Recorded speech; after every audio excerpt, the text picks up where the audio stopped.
Well, good evening, everybody. It's the hot cryptid huntress. I'm about to melt, y'all. It is smoldery over here today. If that's even a word, I don't know. I just made that up.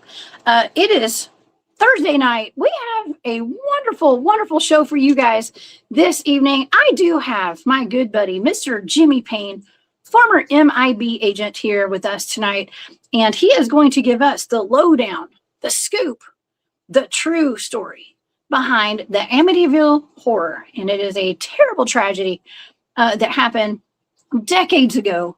And we're going to get into the behind the scenes stuff that was going on with the children of that family. And I mean, like grown children, of course, and the small children as well.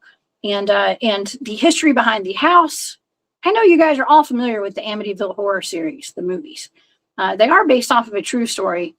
And it even involves Ed and Lorraine Warren, and the house potentially being extremely haunted, and even pictures of an alleged little boy, some say was a demon. Jimmy has another theory on that, actually, and it is going to blow your mind, actually, tonight. And so you guys, if I ever wanted my buttercups to buckle up, this is the night for all the buttercups to buckle up, because we are in for a wild ride tonight, and it's absolutely full disclosure, y'all. And I can't wait to get into this. It blew my mind. There's even mafia ties and all that to what we're going to talk about tonight.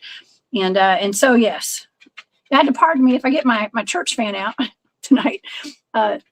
It's really freaking hot today, y'all.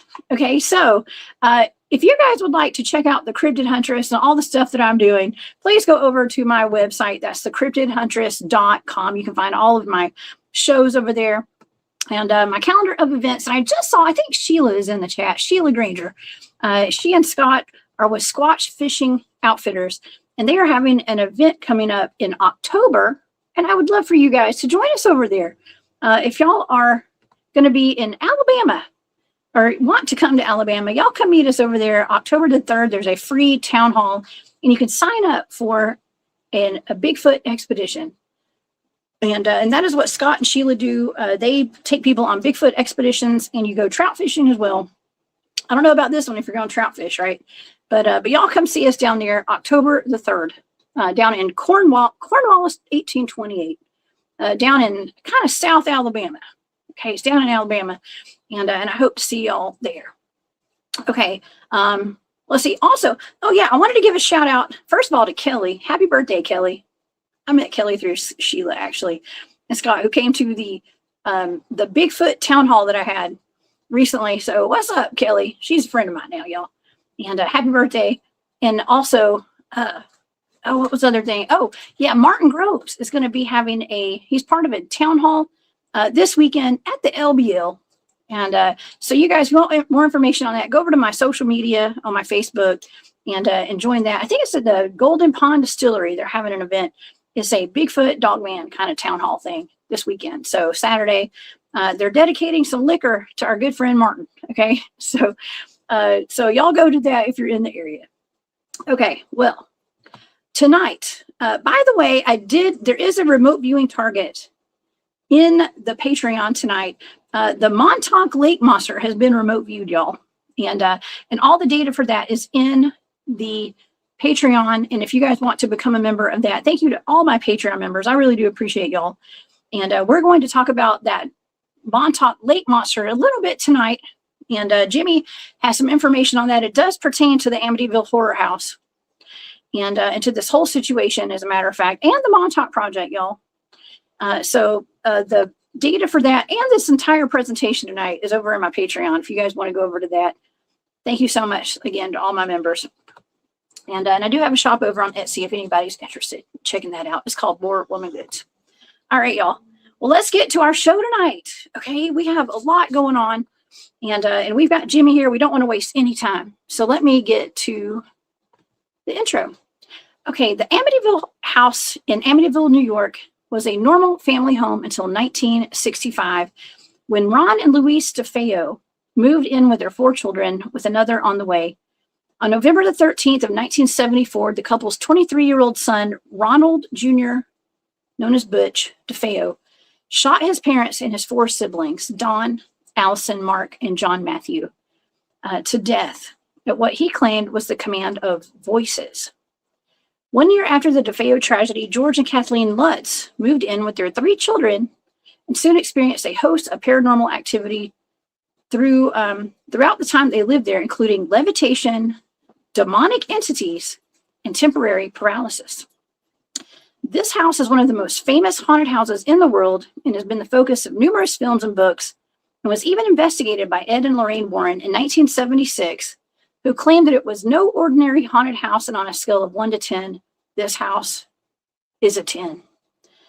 The mass deaths of the DeFeos and subsequent hauntings of the families who occupied the home afterwards are beyond tragic, but there's always more to the story. And tonight, former MIB agent Jimmy Paine joins us to reveal the truth behind the Amityville horror, from the Montauk Project, MK Ultra, the Montauk Monster, and Camp Hero Sage Radar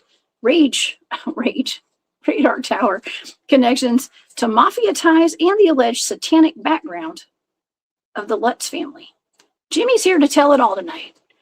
Super soldier agent Jimmy Paine, aka Dallas, was in the secret space program from 1959 to 1996. During this time, he was a shuttlecraft pilot for the Tall White Warriors at Area 51, participated in time travel missions with the Montauk Boys at Camp Hero, and he also recalls working for the Wayland Corporation, where he encountered a xenomorph, which the movie Aliens was based off. He was stationed on Mars, Titan, and the Moon. On Mars, he saw a broken statue of a giant face of a humanoid on a mission in 1974, and he remembers seeing Tommyknockers in a cave on Mars, which are the muscular type of grays, and on the moon of Titan, he was stationed at a massive underground base. He was tasked with fighting a monster they called It. It looked like Junior, the Montauk Monster, which is a type of Bigfoot that would gain strength by attacking it, and he was on a secret mission from Vandenberg Air Force, the Lunar Apollo 20 mission with William Rutledge, where they discovered an Oriental-looking humanoid named EBE Mona Lisa. And he says that Apollo 20 footage on YouTube is real. And of course, you can find a lot of interviews that Jimmy has done with James Rink, the late, great James Rink, a good friend of ours. And that is actually how Jimmy and I met and became friends, was through James Rink. And so go to Super Soldier Talk to find some of Jimmy's interviews. And also, he's been on this channel here quite a bit as well. We have explored so many topics. And tonight, we are getting into the Amityville house and the DeFeo family and the ties to Montauk and Camp Hero and more. Please help me welcome to the show my good buddy, Mr. Jimmy Paine. Hey, Jimmy. Jessica, it's so nice to be here with you tonight. Thank you, Jimmy. I know you're proud. Are you melting like I am tonight? I'm sorry, what'd you say? I said, are you melting? Is it hot over there where you live? It's extremely hot. Almost 100 degrees here where I'm at, close to the Mississippi River. Oh man. Yeah, it is so steamy here today. But you know what? I have been so excited about the show tonight. This is a tragic topic we're going to talk about, but I think the public deserves to know the truth behind some of these, behind this tragedy, actually. And I think you've got some answers for us tonight, Jimmy. Yes, I do. You do. You do. Jimmy, I told the audience just then that you were part of the Montauk Project, one of the Montauk boys, and it would seem that people who are familiar with the Amityville horror case with the DeFeo family, some people claim that Butch DeFeo had ties to the Montauk Project. Now, can you confirm that? He most certainly did have ties.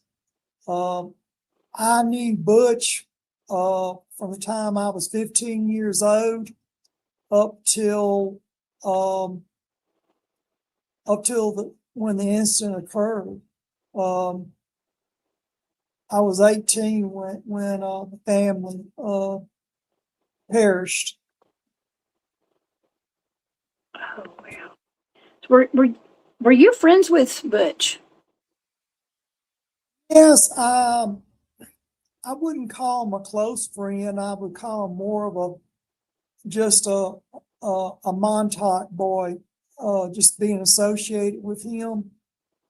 I got along with Butch, but there was an age difference between me and Butch. Butch is 5 years older than I am. I'm more closer to his sister Dawn. Dawn, there's about a 3.5 months difference between me and Dawn DeFeo. She was 18 when she died, and I was 18. I'm about 3.5 months older than her. And incidentally, Dawn is a Montauk girl. Okay. Well, okay, so they're both associated with the Montauk, but so that means that they have to go back. Maybe there's some family history with being in these programs or something. Where does this all start? Should we start from the beginning? Well, I think the best way to approach this subject tonight, being this is June the 11th, 2026, and it's 52 years since the deaths have occurred. So what I want to do, I want to go back 2 years prior to the deaths. I'm going to start off around late 1971 or early 1972. Now, I am of Italian-German descent. I'm Italian-German descent. Okay. And the DeFeos are of Italian descent. But in 1971, late 72, early 72, I was in Vegas, and I was pretty young. When I was about 8 years old, I met my godfather, and I was taken from Area 51 to meet my godfather. And when I went into the room, there was an oval table, and in there was 12 men seated. And my godfather sat at the foot of the table, and the other godfathers sat on each side of the table. And I took my oath to soldier with my godfather and to do what any order my godfather gave me, to follow it obediently. And this is how it's done in the old country. It's been done for centuries. Your godfather, he's the leader of the clan. But when I took my vows and recited the ancient lines, I kissed my godfather's ring, and I was accepted as a soldier. Now, at 8 years old, you can't do a whole lot. It's a learning period. So my godfather said, well, now that you said your vows, Jimmy, and the other godfathers have met you, I want you to go out the back door, and I want you to help the carpenter. So I left the room.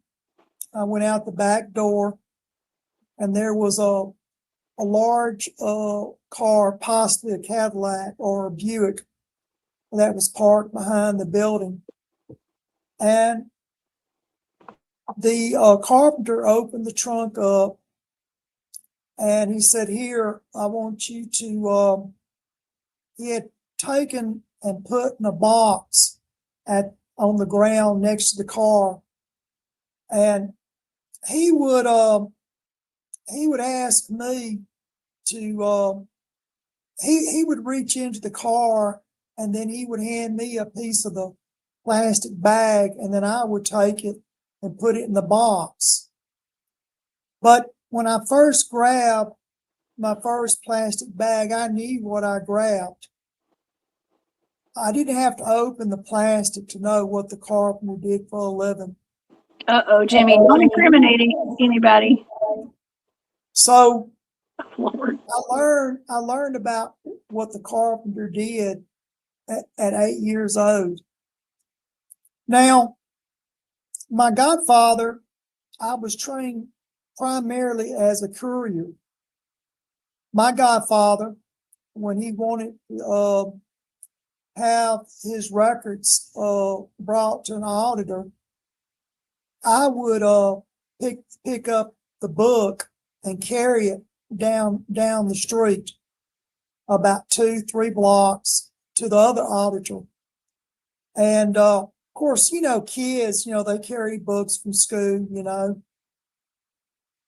except these papers were very important because my godfather ran a Fortune 500 company. And I was given my first pistol when I was 8 years old. And I did that for a while, carried my godfather's, business papers back and forth to different auditors across Vegas. But I want to say, not long after I started, Frank Sinatra's son got kidnapped. And of course, Frank Sinatra had to pay a ransom to get his son released. But he also had a daughter named Nancy Sinatra. And Nancy, she was a teenager. And of course, I'm only about 8, 9 years old. So I'm kind of the lookout.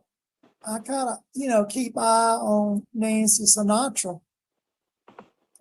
And so I tag along, but I wouldn't get in Nancy's way. But I stayed, and she knew that I followed her, But what happened, my godfather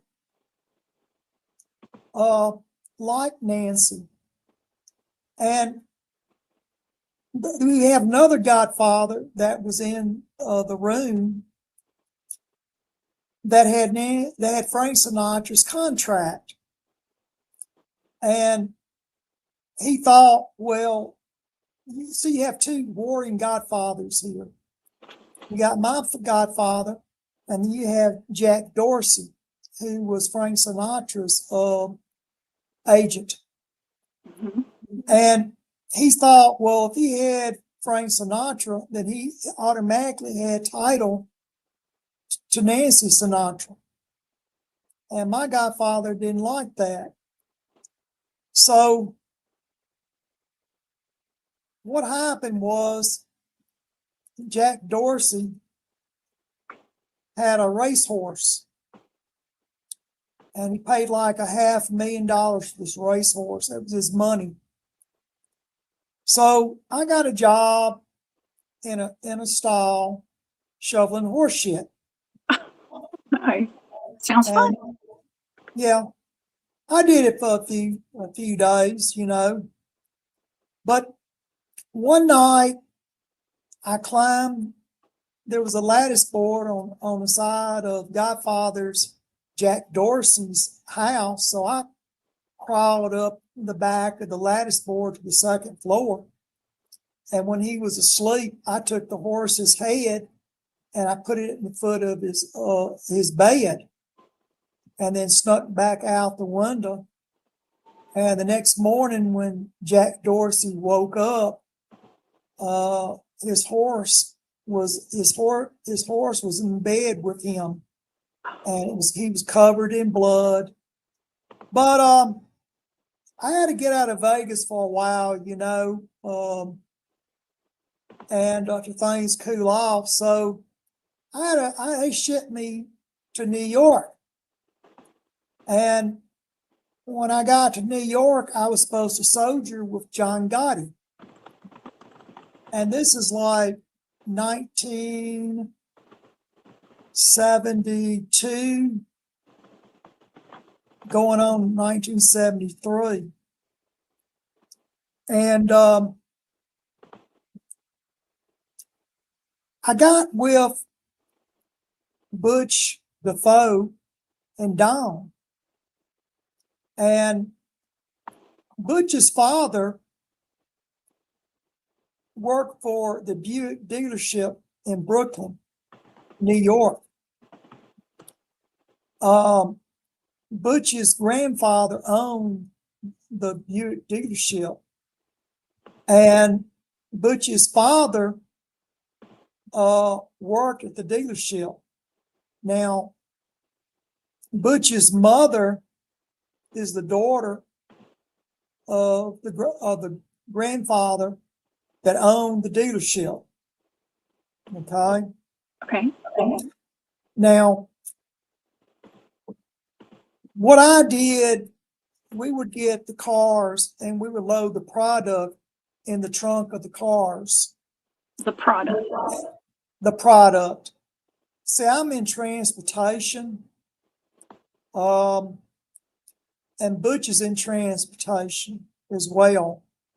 And we're just moving the product in and out of New York using the cars at the dealership. Particularly if you're going to buy a new car or if you're going to buy a used car. Most cars are driven in to the dealership and driven out. But I did this for about 2 years, you know. Now, there's another family member you don't hear about, and that's Peter DeFeo. That is Butch's uncle. And Butch's uncle is more closer to Butch's grandfather.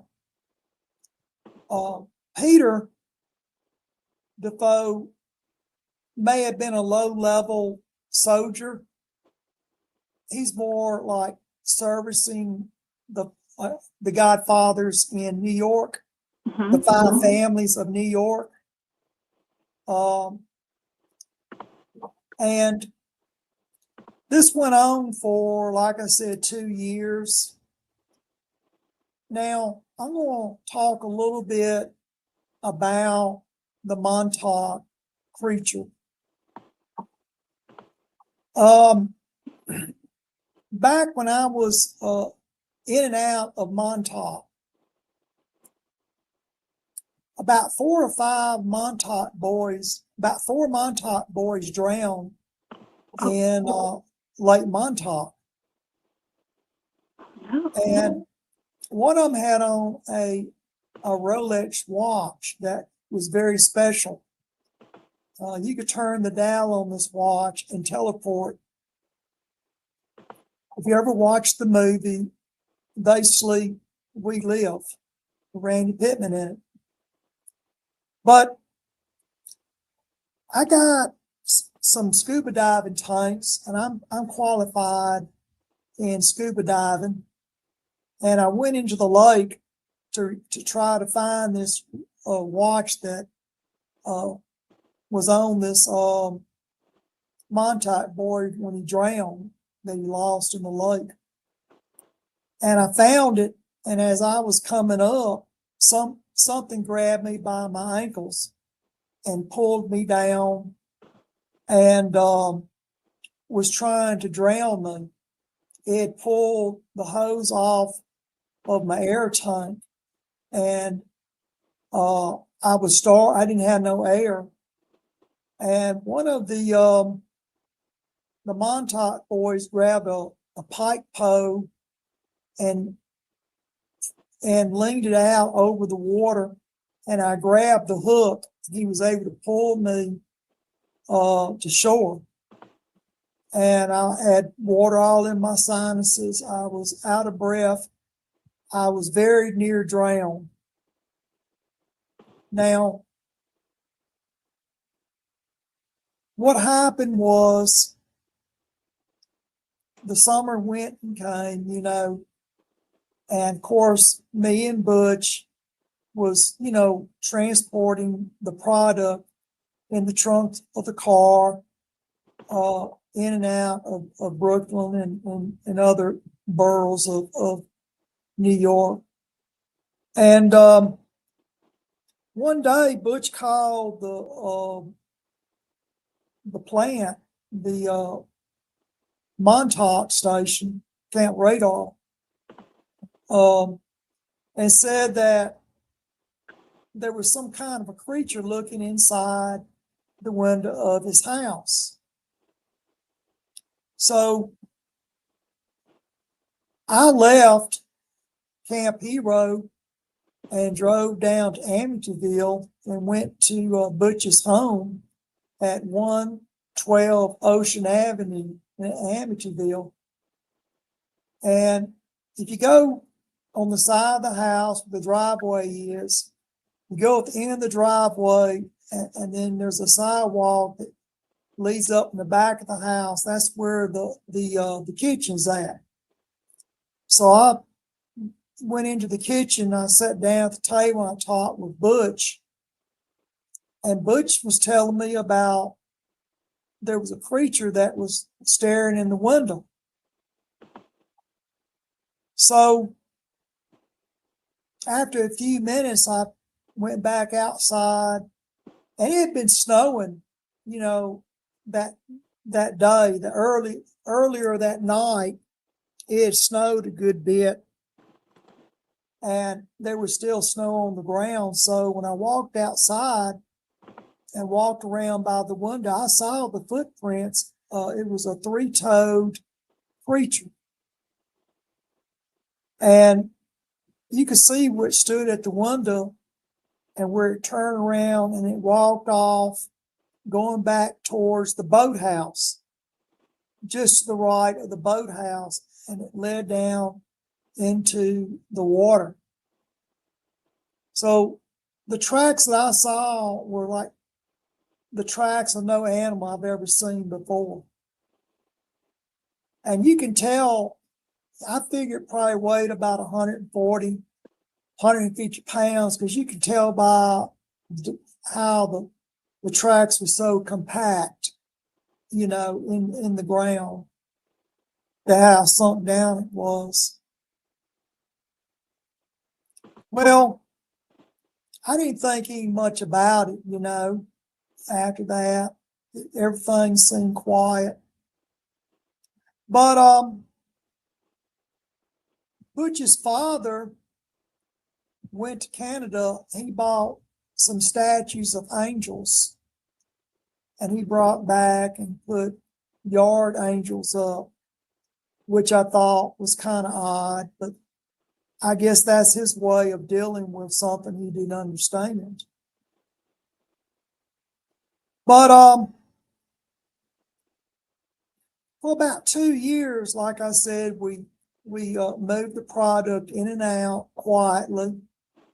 And but one day I went to Butch's home, and I talked to his sister Dawn.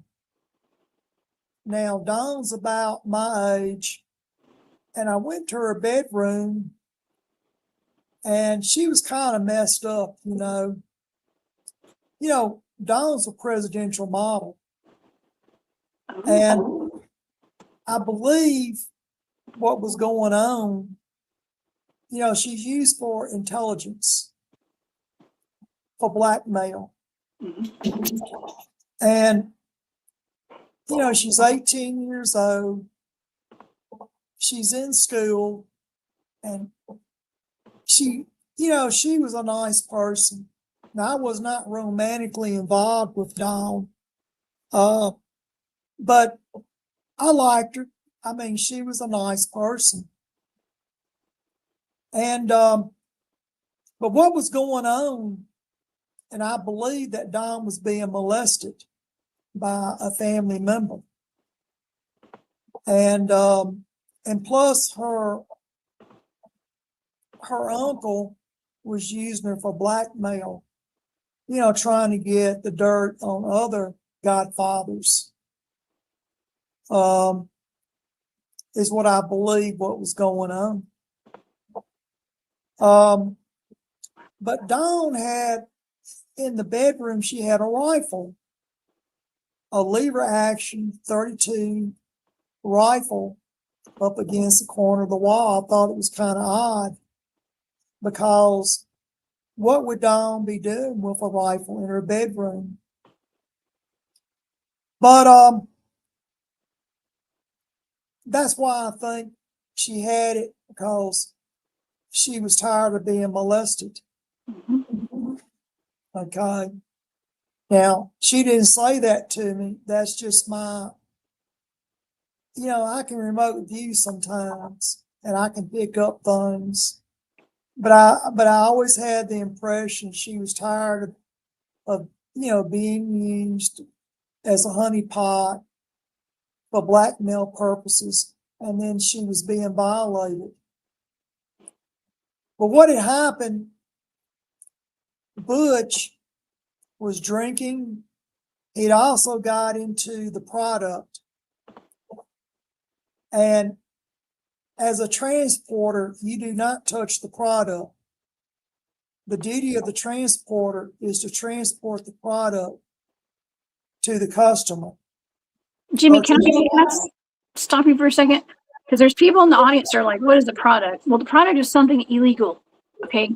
Some kind of illegal substance, I guess we could say, right, Jimmy? And that's all we're going to say. I'm not going to elaborate on the product. We're not elaborating. We're not criminalizing anybody. Okay. We're not going to criminalize anybody. We don't know what the product was. We don't talk what the product is. That's right. But I'm a transporter.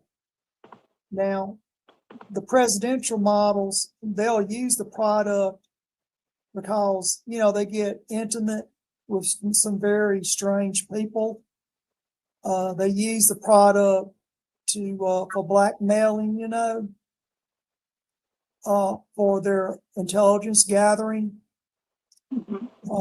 Sometimes the product is sold to turn a profit, But going back to the gun,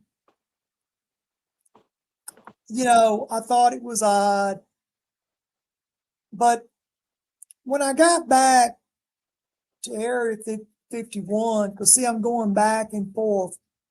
I did that for about 2 years, transport the product with Butch, and I watched Dawn deteriorate some, and I watched Butch deteriorate more than anybody. But while I was gone, Butch got into a fight with his father, and he one night he and nobody really knows what happened in the house. There's not but one story, and it's been changed over 20 times, and that's by Butch. And first, Butch tried to blame it on the mafia. That's documented. And then he changed his story, and he said that Dawn did it. I believe because Dawn had bought an airlines ticket, she was going to leave. And apparently Butch was high and he struggled with her. And I believe he shot Dawn, is what I believe. And then he just turned and started shooting everybody else. But when Butch was arrested, me and the other Montauk boys got together and we started looking at what was going on at Camp Hero. And we had a guy at Camp Hero called DeVary, and he was, handing out what we thought was anti-radiation sickness medicine. It was part of the product.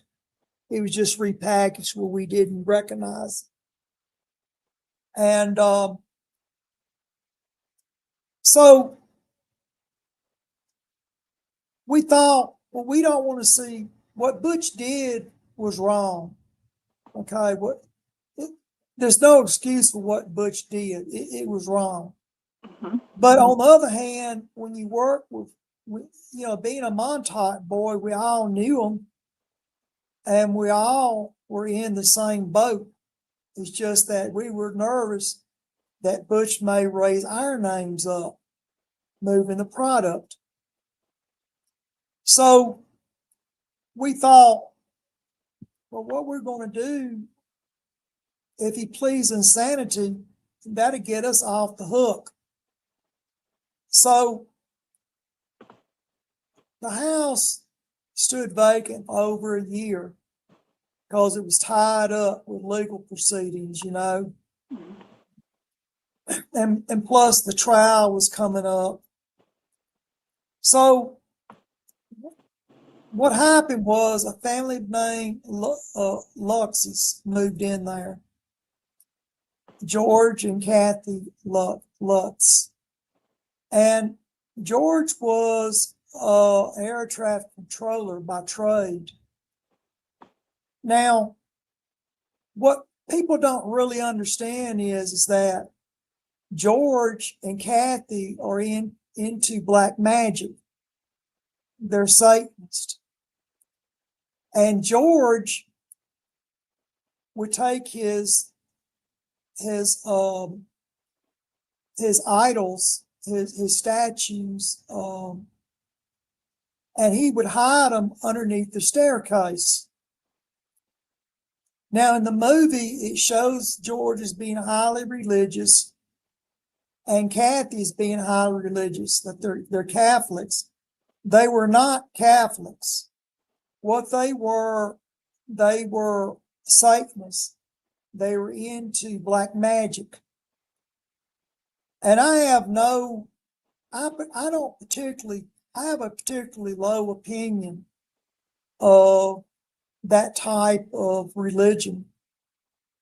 So we decided we're going to run the Lutzes out of the house.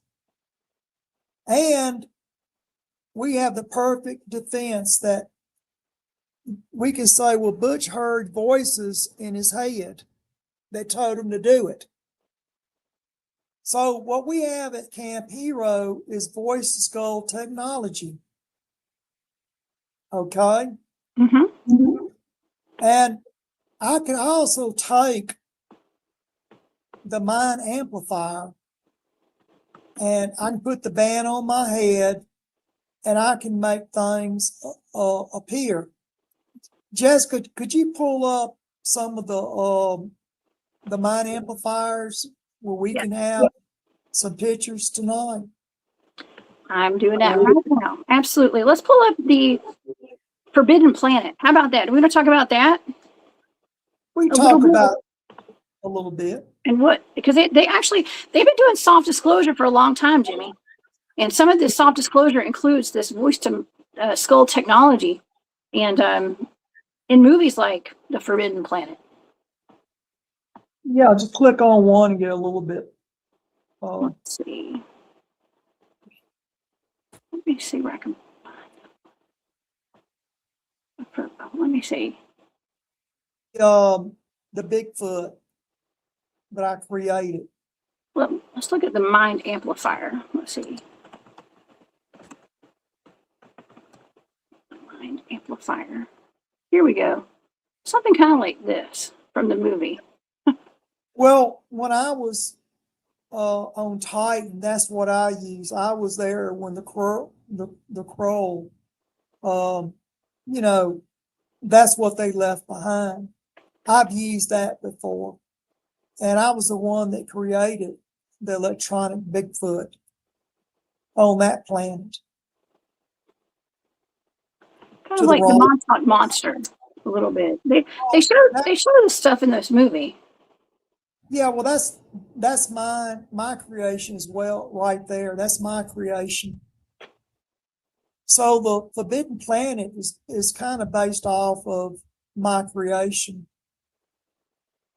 I also created Junior at Camp Hero, but now Duncan Cameron more or less gets the credit for Junior, but I've created Junior and I've created this one. I just influenced Duncan Cameron. Pull up brain scan. Right. From this movie? Yeah, I think it's brain scan. Okay. No, not Forbidden Planet. Not Forbidden, just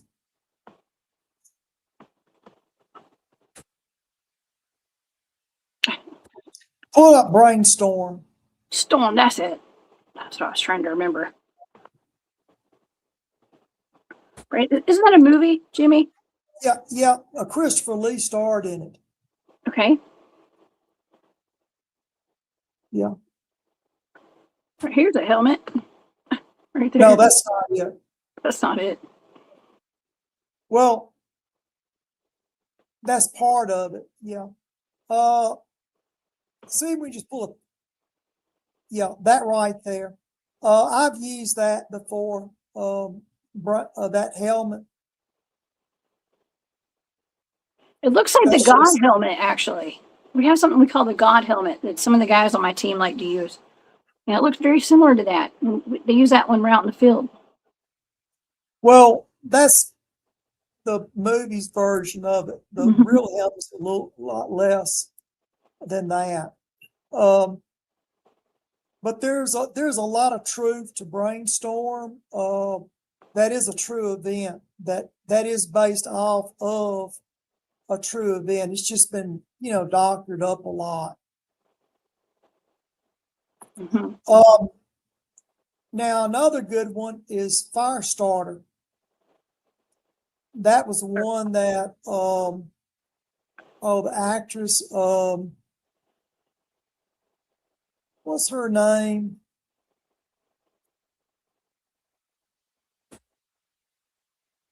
Oh, Drew Barrymore. Oh, yeah.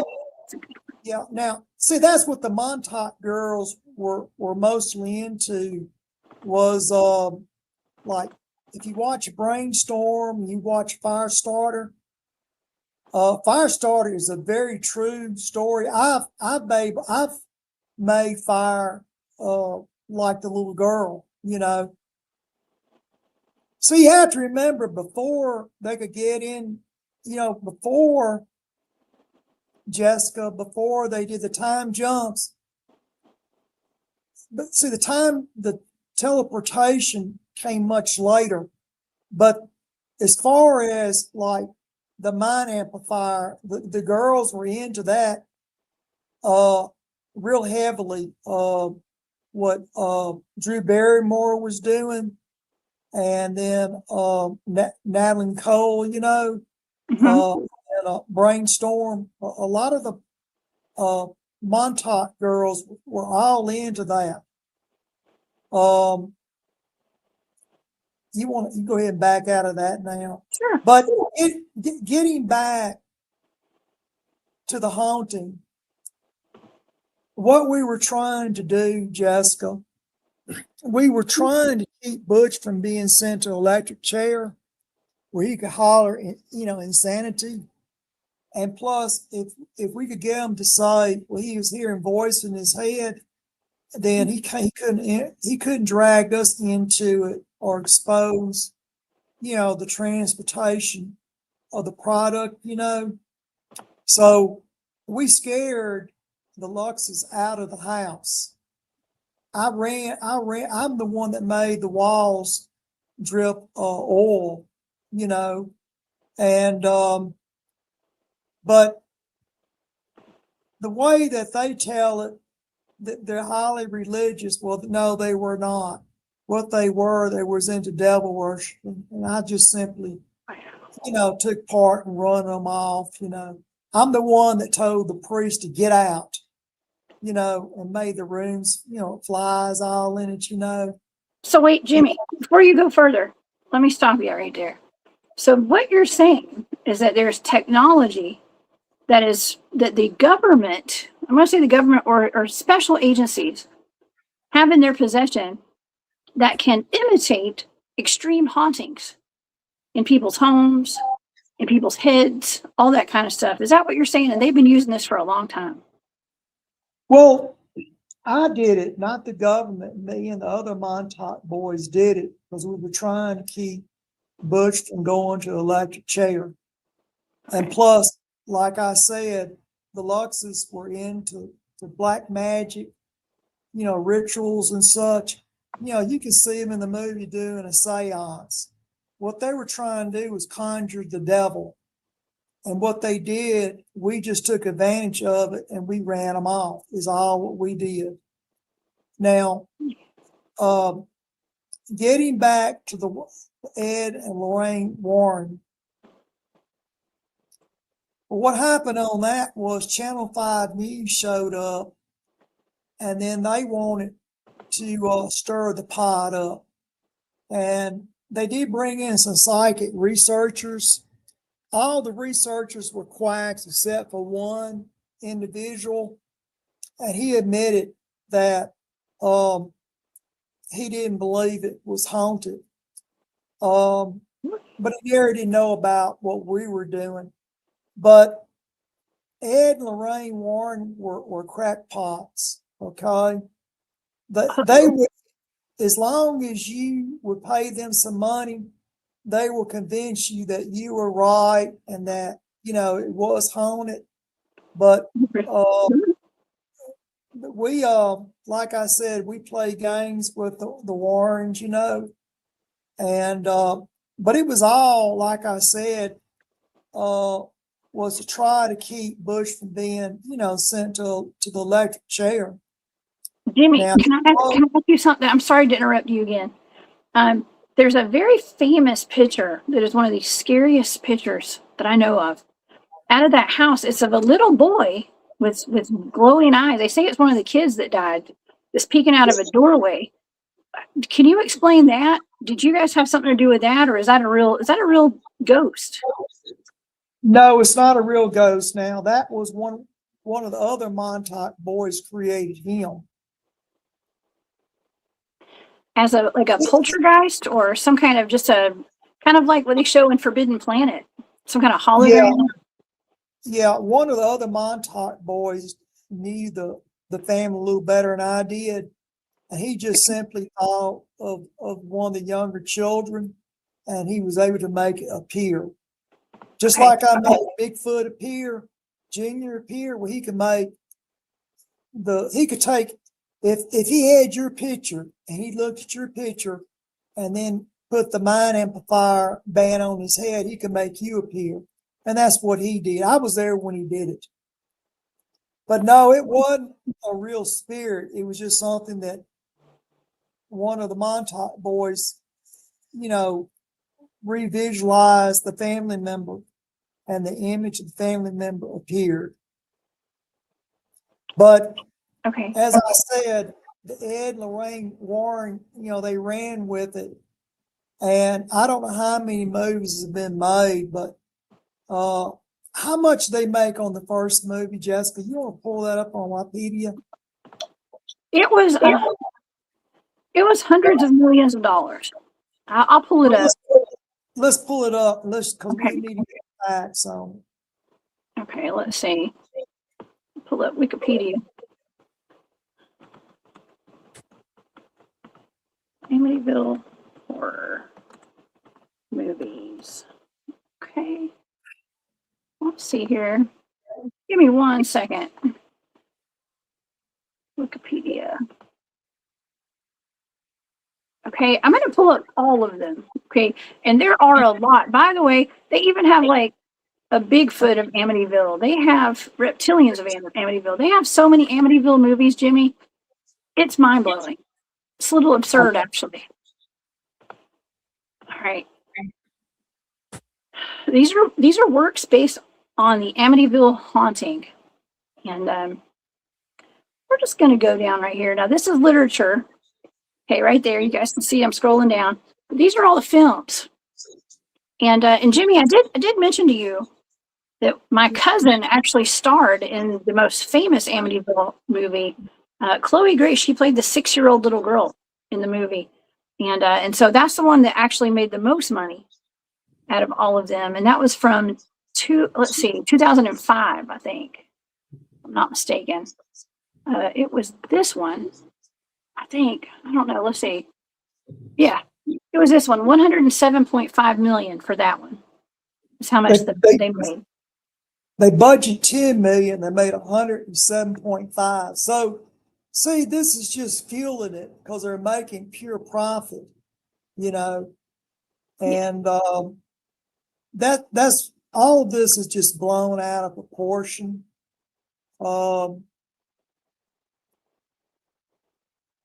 It's made a lot of money.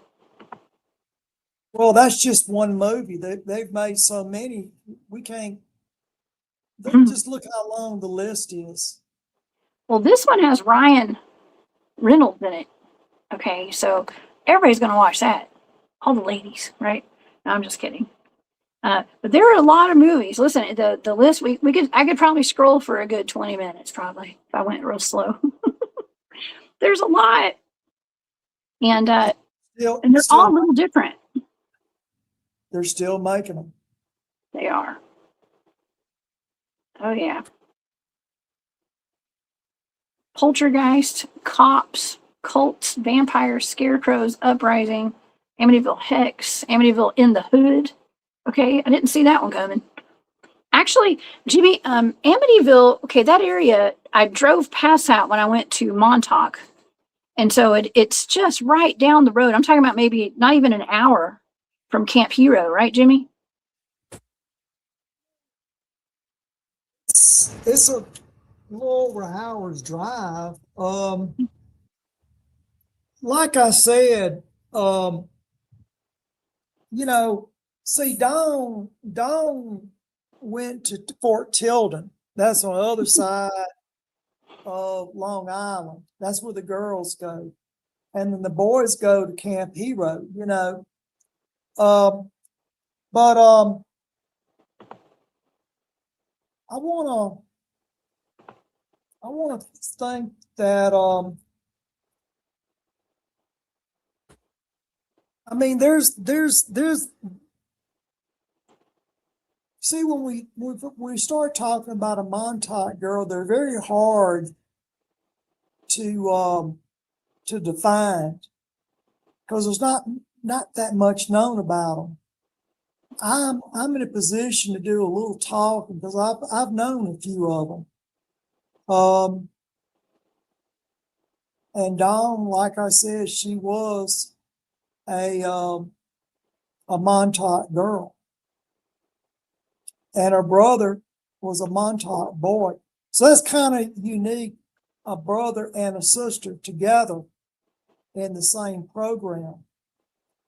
But most people don't know it, but there's a lot, and I mean a lot of Italians that went through Camp Hero and Fort Tilden. Almost a lot of the soldiers, Gotti's soldiers went through Camp Hero. A lot of people don't realize that. But see, you have to remember, we get money from anywhere and everywhere. And that was just one of our sources. They help fund the program, was moving the product. Oh my gosh. It makes sense. I don't know. They say, never mind. I'm going to keep my mouth shut. Keep my mouth shut. I don't want to get anybody in trouble. Well, the Italians get a bad rap. When I was working under Godfather John Gotti, Lou Italy was was stressed out, I worked for John Gotti for several years. because I was loaned out as a soldier to shore up New York, you know. So, see, part of my family came through Ellis Island, and other part of my family came through Port of New Orleans. So I still have family in that part of the country. It's just that, you know, I'm down here in Mississippi, you know.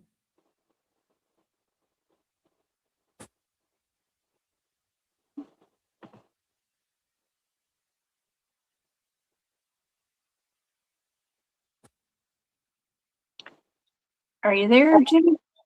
Yeah, yeah. Okay.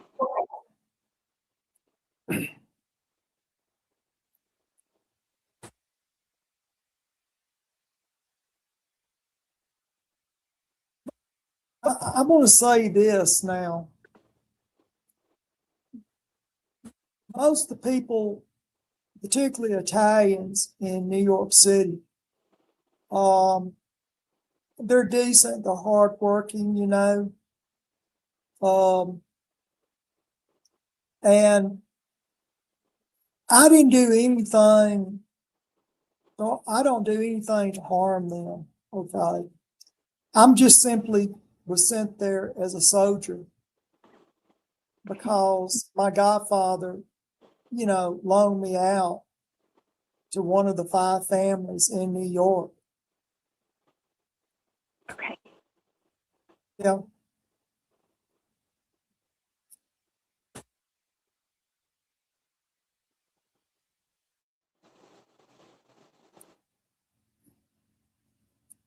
Any questions? I don't have any questions so far. No. Any questions from the viewers? Oh, we have a lot of questions from the viewers. We do from the beginning. We have a few questions, of course, but I think it more involves like Men in Black and stuff. Maybe not so much pertaining exactly to what you're speaking on at the moment. But yeah, if anybody has any questions, I think this is pretty. To me, this is very interesting, kind of mind blowing to make these connections like that. So we're staying on topic, y'all. I see some comments. Let's keep on topic, okay? Not Apollo 20. I saw that, Max. Okay, but we'll talk about that at the end. How about that? We'll bring up some of these other questions at the end of the show. Okay, and Larry, hey Larry would like to know, how old were you when you worked for your Godfather? I started as early as 8 years old when I met the Council of Godfathers. See, I am of German Italian descent. Most of the Italians in New York are of Italian American descent, but I can fit right in with them. Mm-hmm. But because I'm of German Italian descent, that's where your government gets kind of, you know, see, they look at people like me, because like when I was very young, I went to Cuba, and I played a deaf and dumb mute, and I got a job in the kitchen washing dishes. Of course, I had a little bottle of plutonium that I did pour on a salad, and I walked out and put the bowl of salad on the table so Fidel Castro could eat it, but he never would eat the salad. And then I tried to lay seashells on the bottom of the lagoon where he liked to, you know, do scuba diving. He never would pick the seashells up. Of course, I had claymore mines. If he picked up, it would have blowed up. So I failed trying to do that. You know, but your government uses somebody like me. They knew what they were doing, you know. And we're talking about children. You were young, very young. Well, nobody pays attention to a deaf and dumb mute, a little child. But yeah, I've been in Cuba. I tried to, do Castro in. I tried several times. Wow. Wow. Well, thank you for sharing that, Jimmy. Goodness gracious. We have a question, another question, Jimmy. NP News nonprofit news pundit. It says, did Montauk use homeless guys ever to kidnap kids from NYC for New York? I've heard that for so long, and to be honest with you, I never knew anybody homeless that they picked up. He was always an Italian or a German,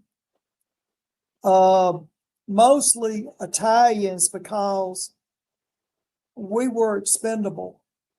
Italians are like second class citizens, even up in the 70s, the government looked down on Italians. And, because see, my family fought on both sides of the war. But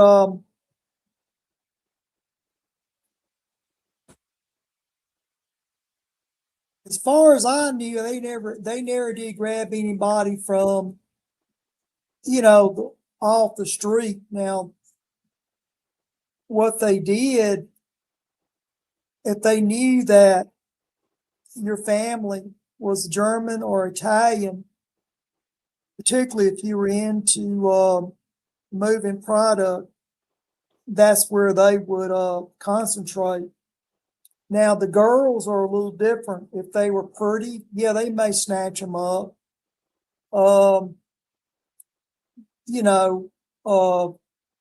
I do believe they did snatch up some of the girls, possibly the Fort Tilden girls. I believe that did happen down there.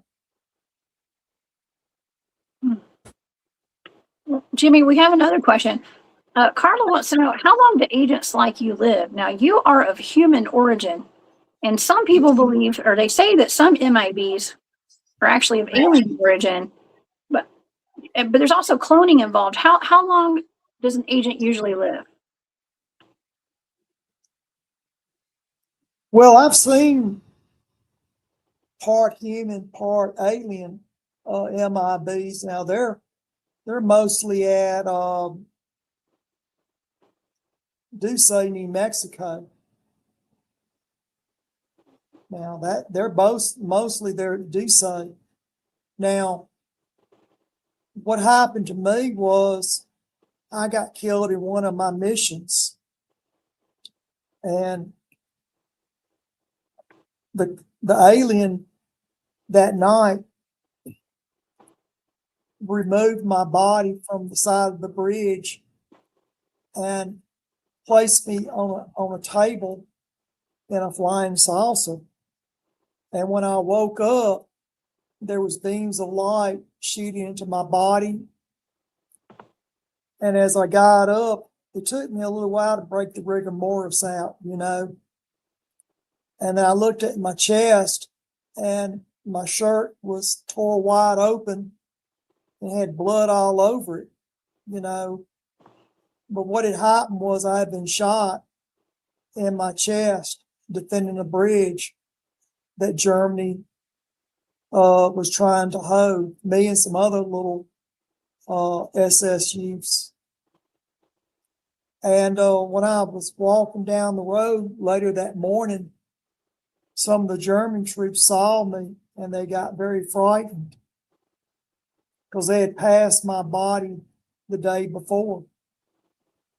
And I was taken to Himmler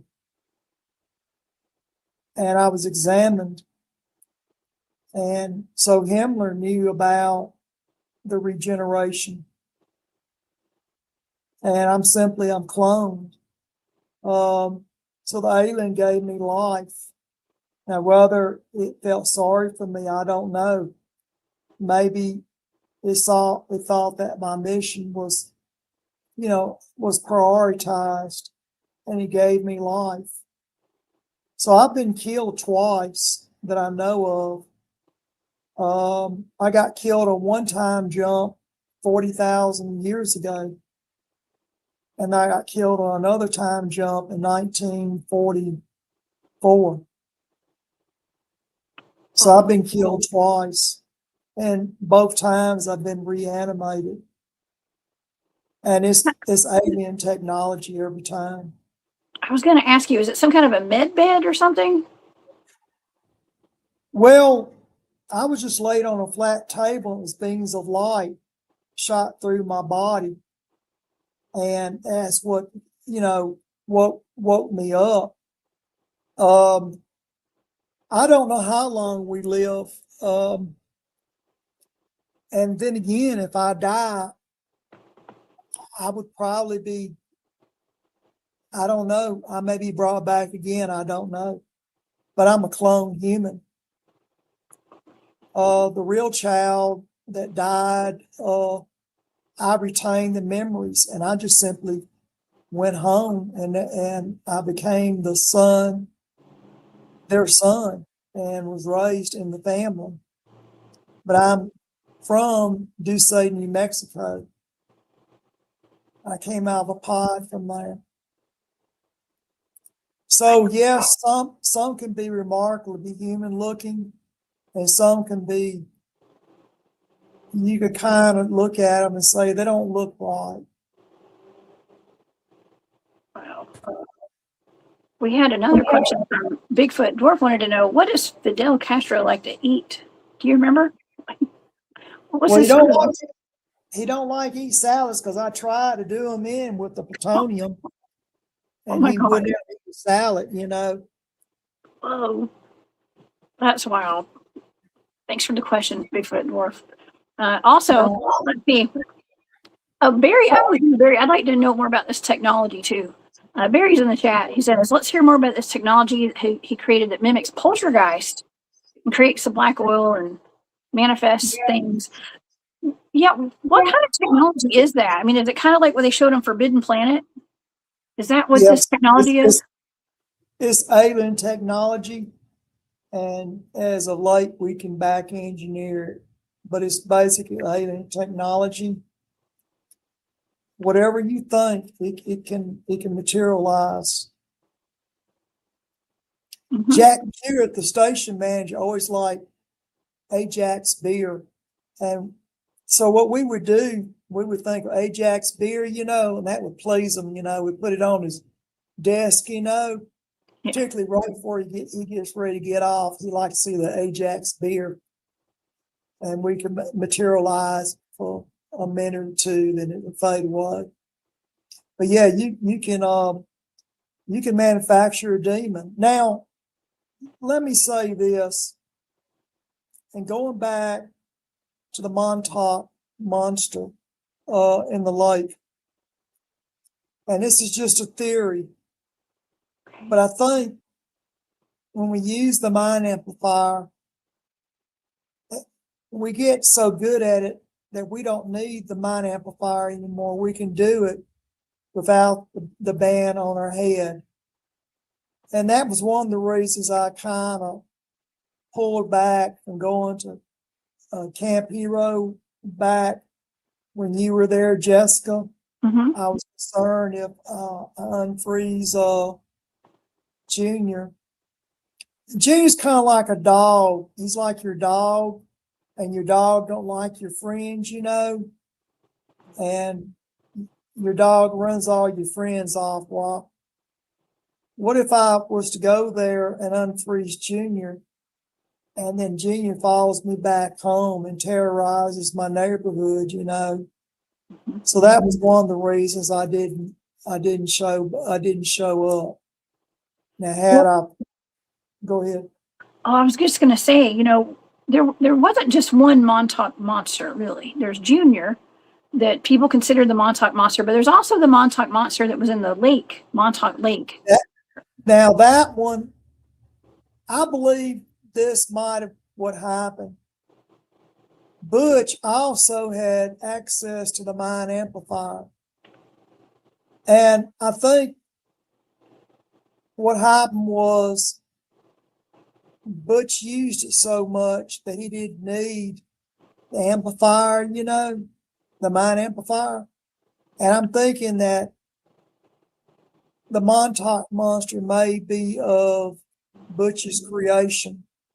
And because Butch was into drugs, he became the liquor and what have you, he became unstable. And it was his own creation coming back to haunt him. Mhm. But it's not a demon, it's just that we create it using the mind amplifier.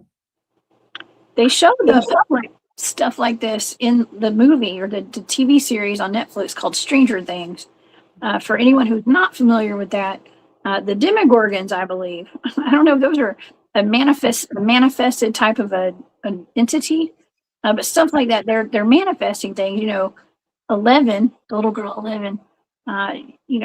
They're highlighting what was done at Montauk for the Montauk project, and this is the program that Jimmy was a part of, y'all. Okay, so that's what we're talking about tonight. And so yes, it's a very popular TV show, and it's all science fiction, right, Jimmy? I'm just kidding. Well, they're released as soft disclosure, but as they use a little girl in the use the mind amplifier. Well, those girls down at Fort Tilden, that's what they were doing before they were ready before the time machine was ready for them. They played with the mind amplifier. And at one time, we moved the Montauk chair down to Fort Tilden because we wanted to see, we had some radar feedback. And what we did, we moved it for a time. We loaded up in the truck and we brought it down to Fort Tilden. And the girls down at Fort Tilden was using the mind amplifier. Wow. Well, we have another question, Jimmy. This is in regard to alien communication. Wendy would like to know, are alien species able to understand each other like we speak the same galactic / telepathic language? Well, they've talking to a computer and can come out any other language. Just like you take your cell phone and speak into it, it can translate from English to Spanish or English to Chinese. So they don't. So you got to remember, some aliens don't have vocal cords like we do. Mm-hmm. Okay. It's actually, some aliens communicate by flashes of light. Look at Evie Mona Lisa, her third eye. It flashes. That's how they communicate,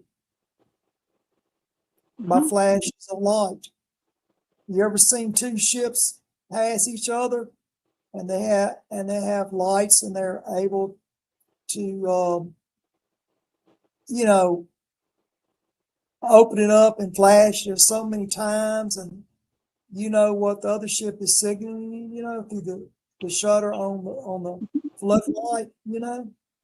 I mean, humans do that with Morse code too. You can do that with flashlights. Do it with flashlights. You can do it with SOS. like telegraphs. Old-fashioned telegraphs. Some aliens communicate by hand signs, hand language. Yeah, that's interesting. I mean, that's why my team was trained in remote viewing, is to really heighten our psychic abilities, where we can tune into the telepathy aspect of all of this.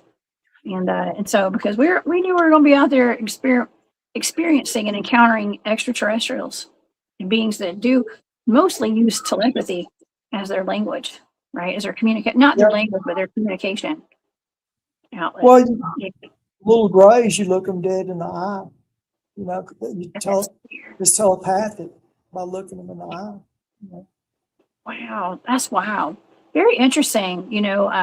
Anytime that I've had any kind of communication with ETs in my room, like bedroom and stuff, when I wake up and there's an ET in my room or something, or even ghosts. And the ghosts that I've encountered, I think those were actually ETs, but there was a screen memory of them being humans. Okay, so it gets weird, y'all. When you get into all this and you get on that frequency, it gets real weird, Jimmy. Um, but Well, go ahead. well, I was going to say, I've communicated with deceased people. Now, let me tell you something about when you communicate with a ghost. How you tell a fake, when someone's trying to fake something, like a seance or whatever. Ghost, when you're dead, you don't see color. Everything's amber. That's how you tell if you're communicating with something that's supposedly a spirit. Ask them about what colors do they see. And if they start talking about the grass is green and sky is blue, it's fake. All spirits see amber colors. I've never heard that. That's interesting. You know what? I have a friend that was in the hospital. He talked about this on the show. He was undergoing some cancer treatments and chemo, and he was healing up in the hospital. And he said that he woke up. I guess he'd been asleep or something. He woke up. He thought that he had died, and so that's really interesting. I should ask him like what he saw. I mean, he described it as just he thought that he was outside of his body. He was just still he had died. He was waiting for the nurse to come in. He said, and so, but it turned out he wasn't dead. He wasn't dead at all, but he thought he was. And so that would be interesting to talk to him about that and ask him. Yeah, so that way you know if you're dead or not. Well, it's real strange when you wake up and you have rigor mortis, you got to break it out. Okay. And then,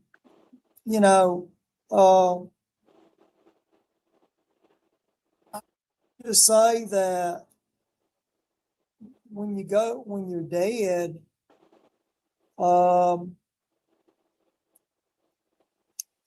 that's what you see is amber color. It's just everything's amber.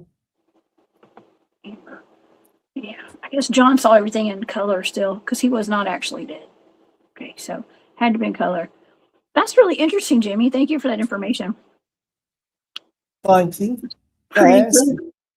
Yeah. Well, and I saw Barry was asking about the type 3 spheres. We've been talking about this thing called the sphere network, and we're seeing all these orbs all over the place, and maybe that is something that would cause some kind of alien technology, I guess we could say. It could cause paranormal activity to occur, but I don't know, Barry. That's a good point. That's something that you and I need to talk about sometime, Barry. Okay. Spheres are very real. Oh yeah. When you see a white sphere, that's a clean spirit. But when you see one that's kind of orange, that's a spirit that's not good. And they're orbs. They're about the size of a softball. Oh yeah. I've seen a lot of orbs and stuff. But man, I mean, it's really had me thinking hard. I've been pondering, Jimmy, a lot about that house being so haunted, and the fact that an entire family was unalived, as we say on YouTube, in that house is enough to just make it absolutely just devastating. I couldn't imagine the energy in that place. But for a family to buy it a year later, that's kind of odd too, that anybody would ever want to live in that house. After, what was it, 7 people died? Was it 7 or 6? 6. Oh yeah, but the Lutzes were not normal. They were into black magic. That's they were attracted to the house. And, but the way the show portrayed them as being, very religious, very Catholic, they were just the very opposite. They Okay. were not spiritual at all. They were into stuff like Michael Quina would be into, okay? Just real dark stuff.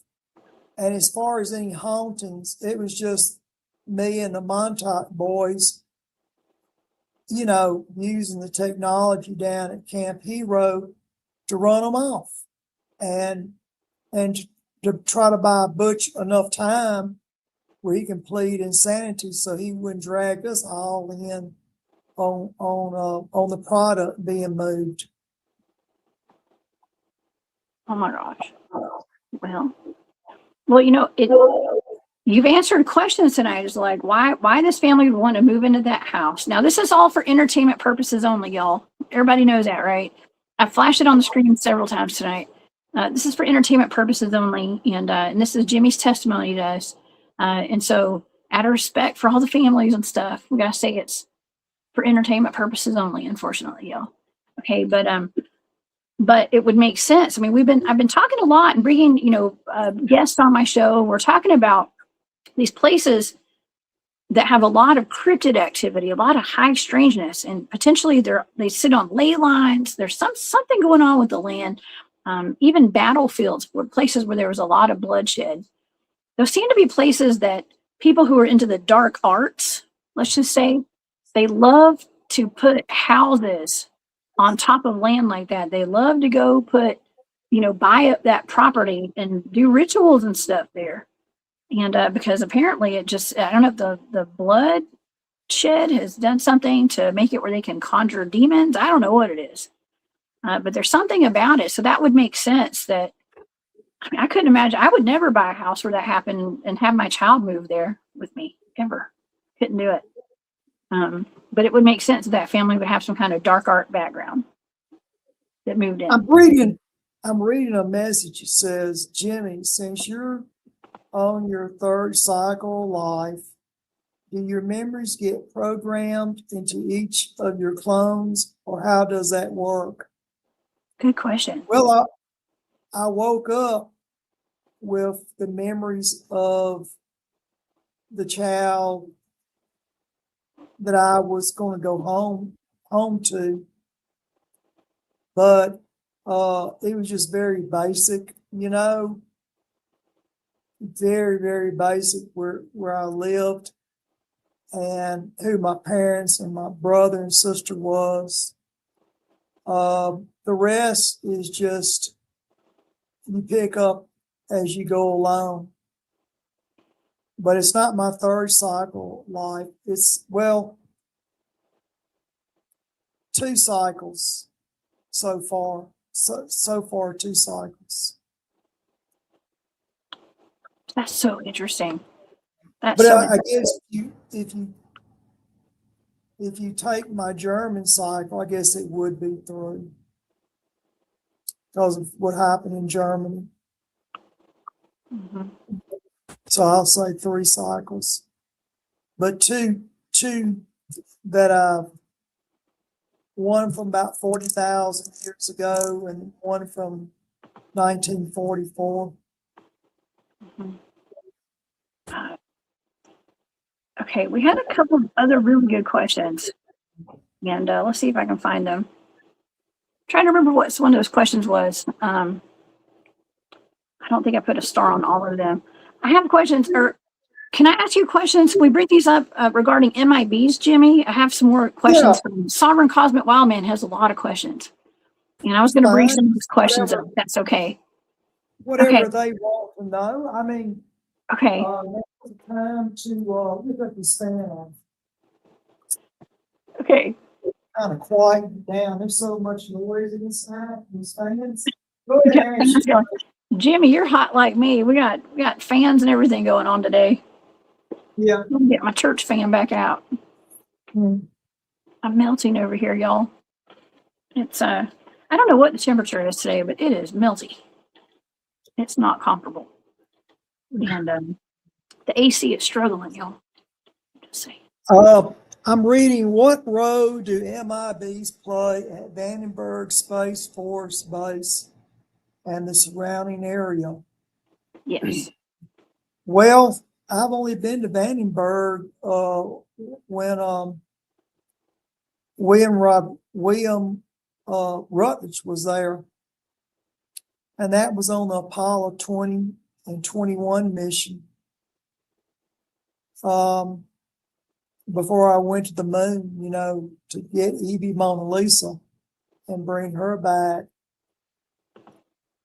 Vandenberg Air Force Base, they have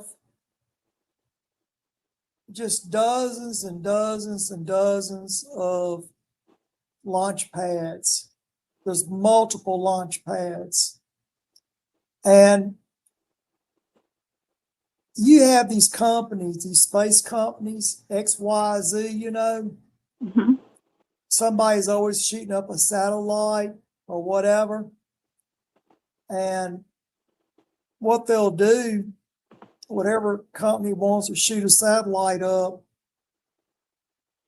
they rent the pad there and then they fire it off. Now, interestingly, Lee, on Apollo 20 and 21, NASA did not launch those rockets. Those rockets were remotely launched from Diego Garcia base out in the Indian Ocean. Now, the launch pad, they might have had about 150 workers from Vandenberg that prepped the spacecraft, but the actual control center was not NASA. It was Diego Garcia base in the Indian Ocean that launched Apollo 20 and 21. Wow. That's really cool. That's and this is not something that I don't think I've ever talked. I may have talked about it. Barry brought it up quite a bit. I think we're talking about remote viewing the moon. Okay, that was a big no-no for me. But my team, as a practice target many years ago, decades ago, we did the remote viewing target of that crashed spaceship that was in the crater on the dark side of the moon, which I do believe was the focus of Apollo 20. And I can confirm that it isn't there. It does exist. It does exist. It does. And what is very so unique about it is there's a lot of gold, and I mean a lot of gold in that crater. A lot of gold. Lots. That's interesting. Lots. More gold than has ever been found on Earth is in that crater. Really? Well, we need to go. In fact, that might be why they were they might have been mining that area, but that area is loaded with a lot of gold. Interesting. Yeah, there's a connection between Bigfoot and gold mines as well, Jimmy. Something. What do you think the connection is with gold and some of these cryptids like Bigfoot and werewolf dogman or whatever? Even the ETs. What is the big connection to gold? Why are they always seen around gold mines? Well, one is shelter. Yeah. They look for, to take shelter from the elements. The reptilians, that's what they came to Earth for, was for the gold. Humans are just basically DNA that's been manipulated because they didn't want to mine the gold, so they bred humans to mine the gold. Yeah. Dang it. Used to live a very long time, but they shorten our lifespans. See, if we could undo the genetics of what they've done to us, we have the capabilities to live a good 150 years or longer. But we're lucky if we make it 100. Most of us don't make it about 70, 80 years old. Lord. If we could change the conditions of this world, I wouldn't mind living that long. But at this point, I don't really care. This world kind of sucks a little bit. Okay, I'm having fun, but 150 years, that's not bad, or even more. And actually, I mean, they say, I mean, even in the Bible, people used to live hundreds of years. Hundreds of years. Well, we've been genetically tampered with, you know. Yeah. We've been genetically tampered with. We have another question from Sovereign Cosmic Wildman. Do all men in black have the ability to manifest and dematerialize objects? We can do it with the mind amplifier, but I believe that if we're left alone with it, we can train ourselves not even to use the equipment. Now, I'm not sure, is it because I'm cloned? I don't know if somebody is just a regular human can do it, but I think I can do it without the mind amplifier if I kept using it long enough. Okay. Just like you see the little girl on Firestarter, Drew Barrymore. Uh-huh. I've made walls catch on fire. Whoa. And the Tilden girls, that's what they were doing. That actually is based on a Fort Tilden girl. Drew Barrymore's experience in Firestarter using the mind amplifier. But we get to the point we don't need the amplifier. We can do it on our own. Jimmy, I've been thinking, I lived in a haunted house. And I had all the things that, I mean, I'm not going to say I had all the stuff that the Amityville house had, but I had ghosts. I had oil dripping down my walls. I really had that. I hadn't talked about that before. I had all sorts of weird stuff. Balls of black clouds that pushed me physically down and just weird stuff. It was very dark. That was not a good place to live in Atlanta. And I'm wondering now, like, I mean, I want to say that was like a haunted house, like it was organically haunted, but now I wonder, like, was somebody messing with me? Was it some kind of technology or what? I mean, I've even watched objects levitate in front of my face in this apartment. Jessica, let me say this. When I was young, I could walk into a room and the dishes would rattle, the doors on the cabinets would open up, and the forks would rattle so hard, some of them would fall out of the dresser, the kitchen cabinet drawer. Mm-hmm. And the water would cut on, cut off. We thought we had a ghost, but it turned out they had TK, telekinesis. Yeah. Okay. And we see things we don't understand. And I had it so bad that I could open my hands up. And if I looked at a statue of Jesus, yeah, Jesus has his palms, nails run through his hands, you know. I could make my hands bleed like Jesus. And I never forget, I had MIB that said, he said, you know, he said,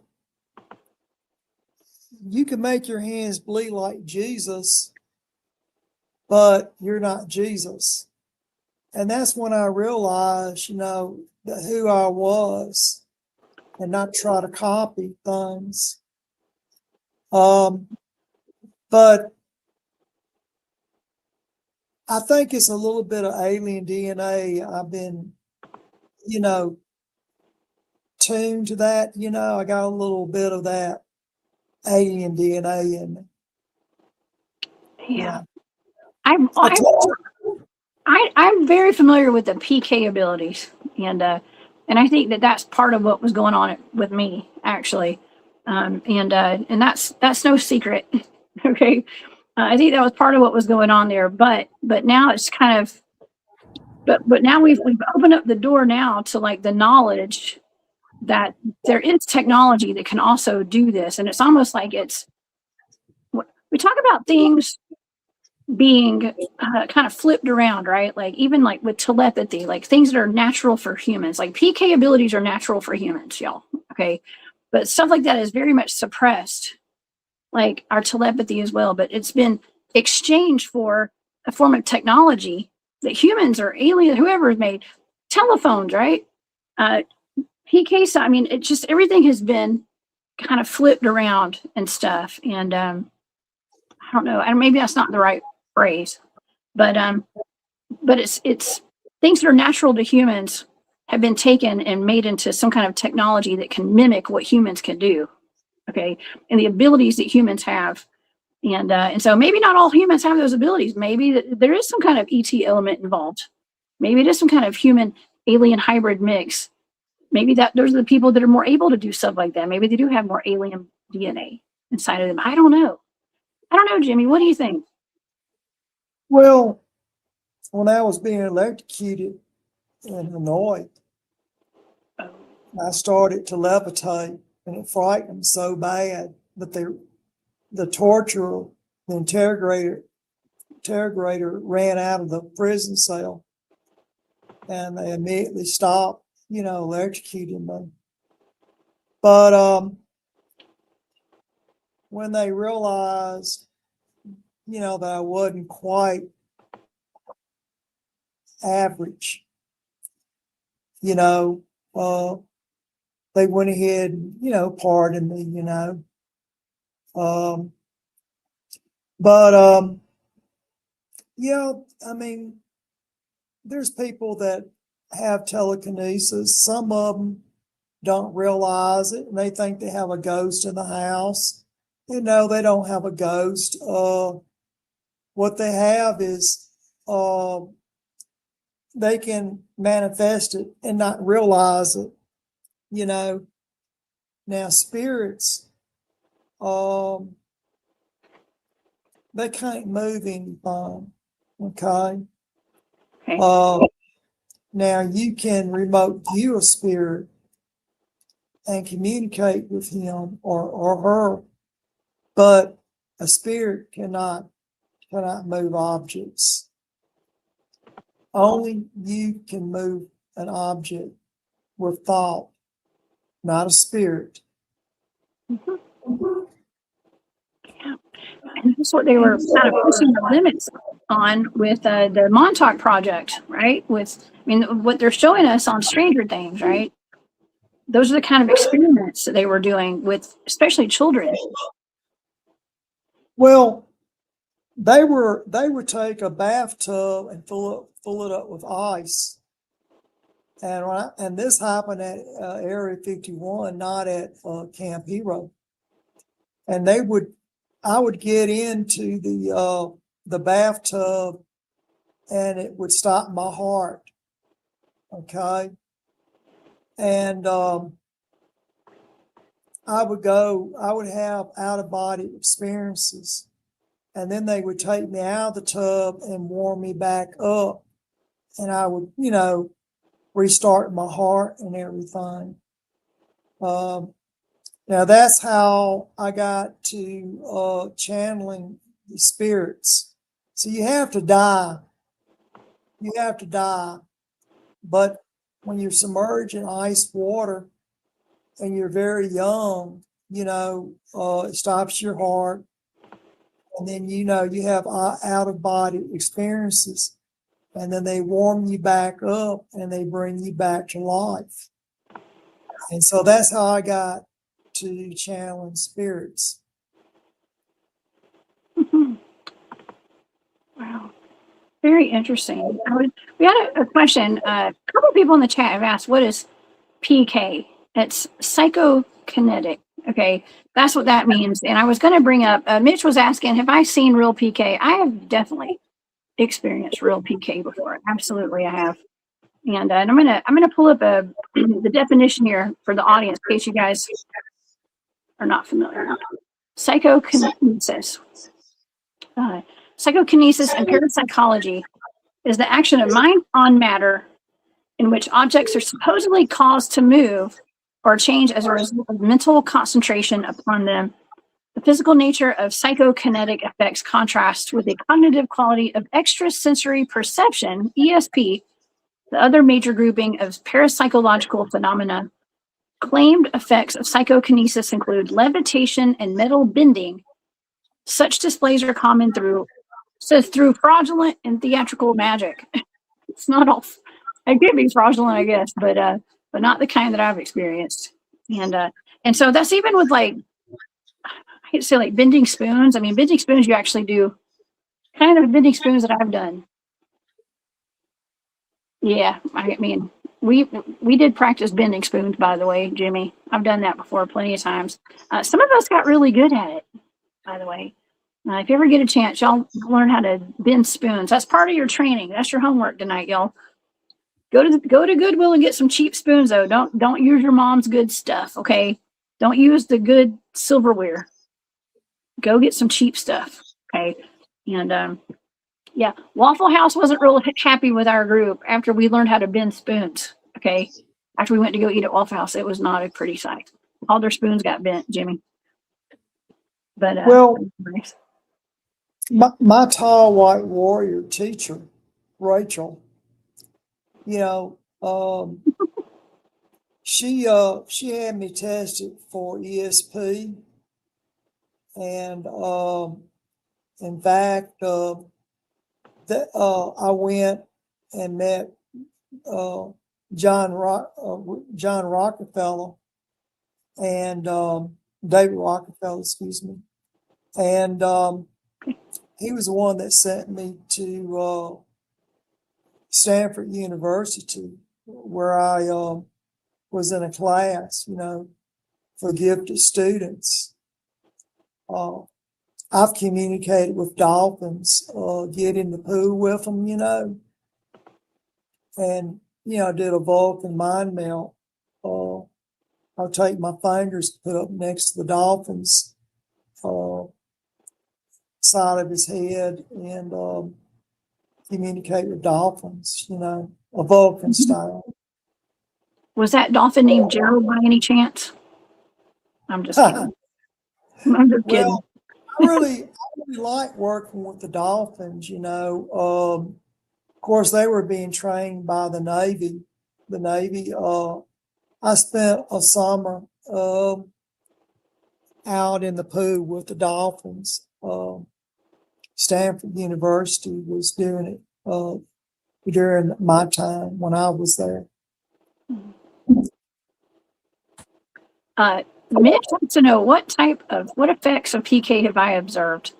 Well, the one that I've spoken about publicly, and I'll tell you about just the one where I had the vase. I watched an object levitate across my room.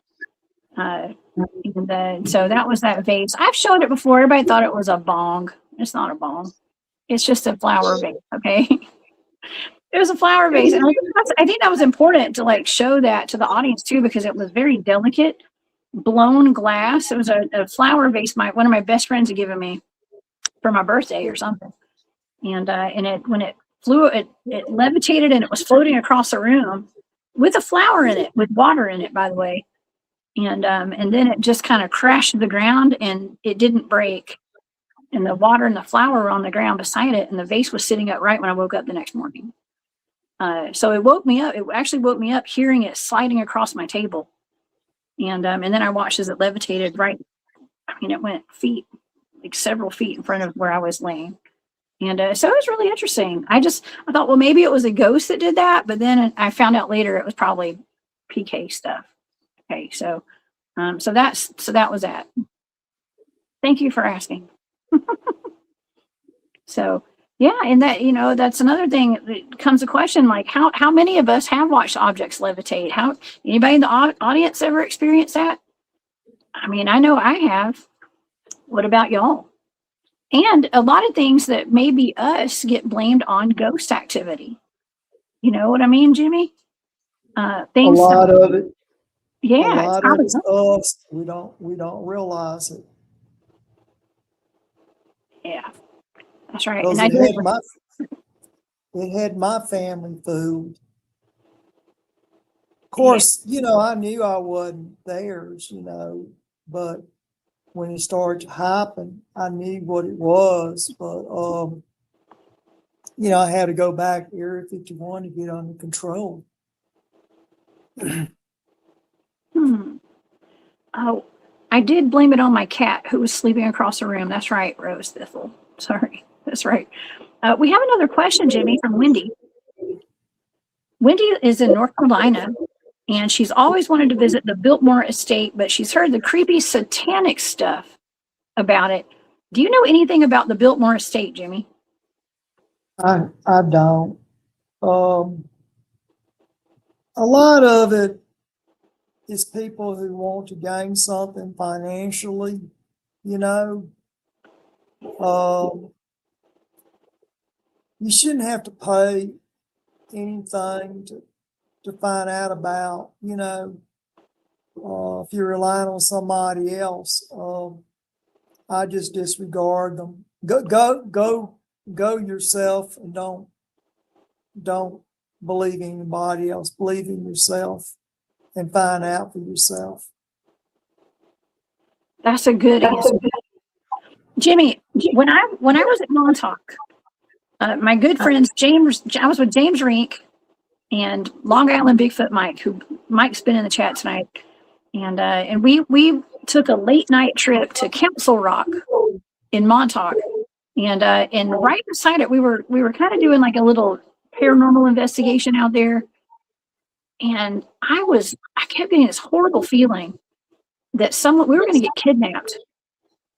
We were right beside the Montauk Manor, I think is what it's called. It's like an old hotel out there. Are you familiar with the Montauk Manor? And are there any ties to any kind of organized crime or something? There's something Illuminati about that place or something. I had a horrible feeling about that place. The Montauk Manor, if you go back in the early days of Camp Hero,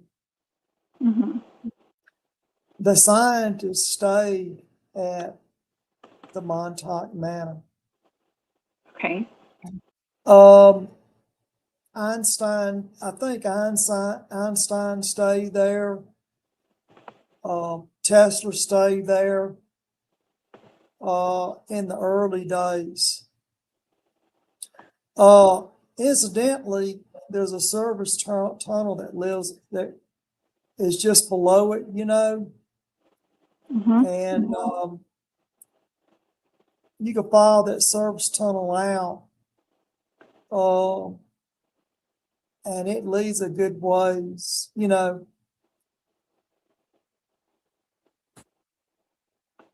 Well, if you look up to the top of that picture, you see that roundabout, that's Council Rock. That's the big rock right there that they call Council Rock.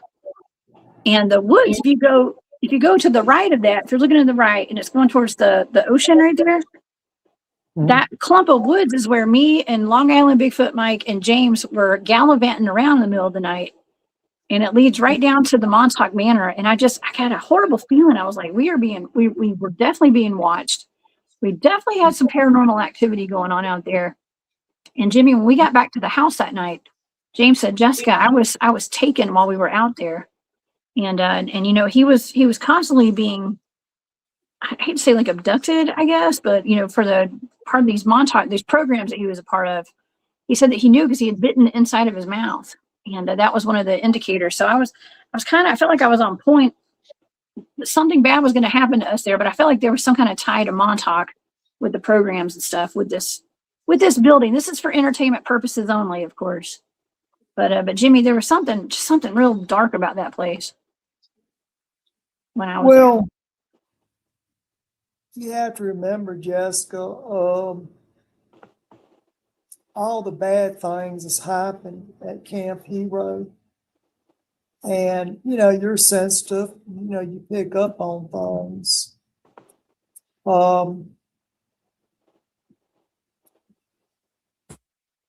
At Camp Hero, there's a street where it's where two streets come together, and we would always use that intersection to come down in,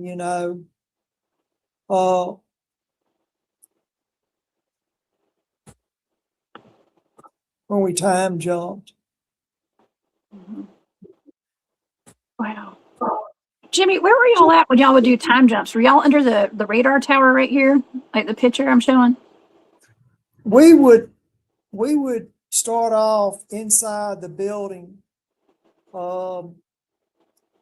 We had, coils in there that would start the little tornado, and then we would run and jump into the little black hole. But when I was on the Eldridge, when I would jump off of the Eldridge, I would come down close to the tower, but outside the building.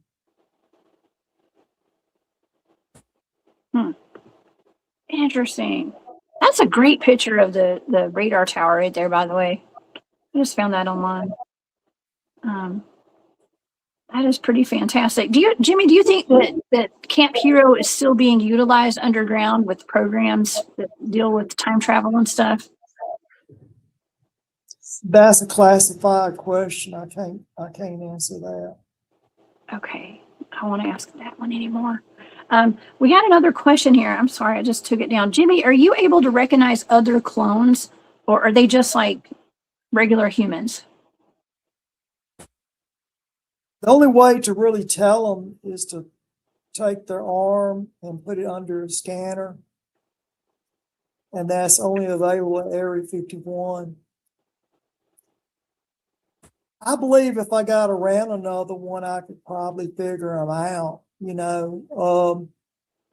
particularly if he or she is talking about Camp Hero or they're talking about Area 51.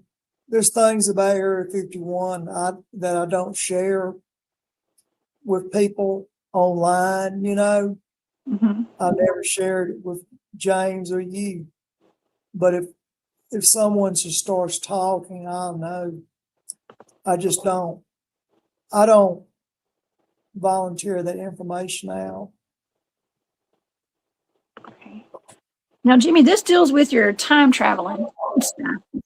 Max would like to know, Jimmy was talking, was King Arthur and Merlin real? And have you ever time traveled to Camelot sincerely to observe? And he says, my call sign is Arthur's Shield. I love that lore. And yes.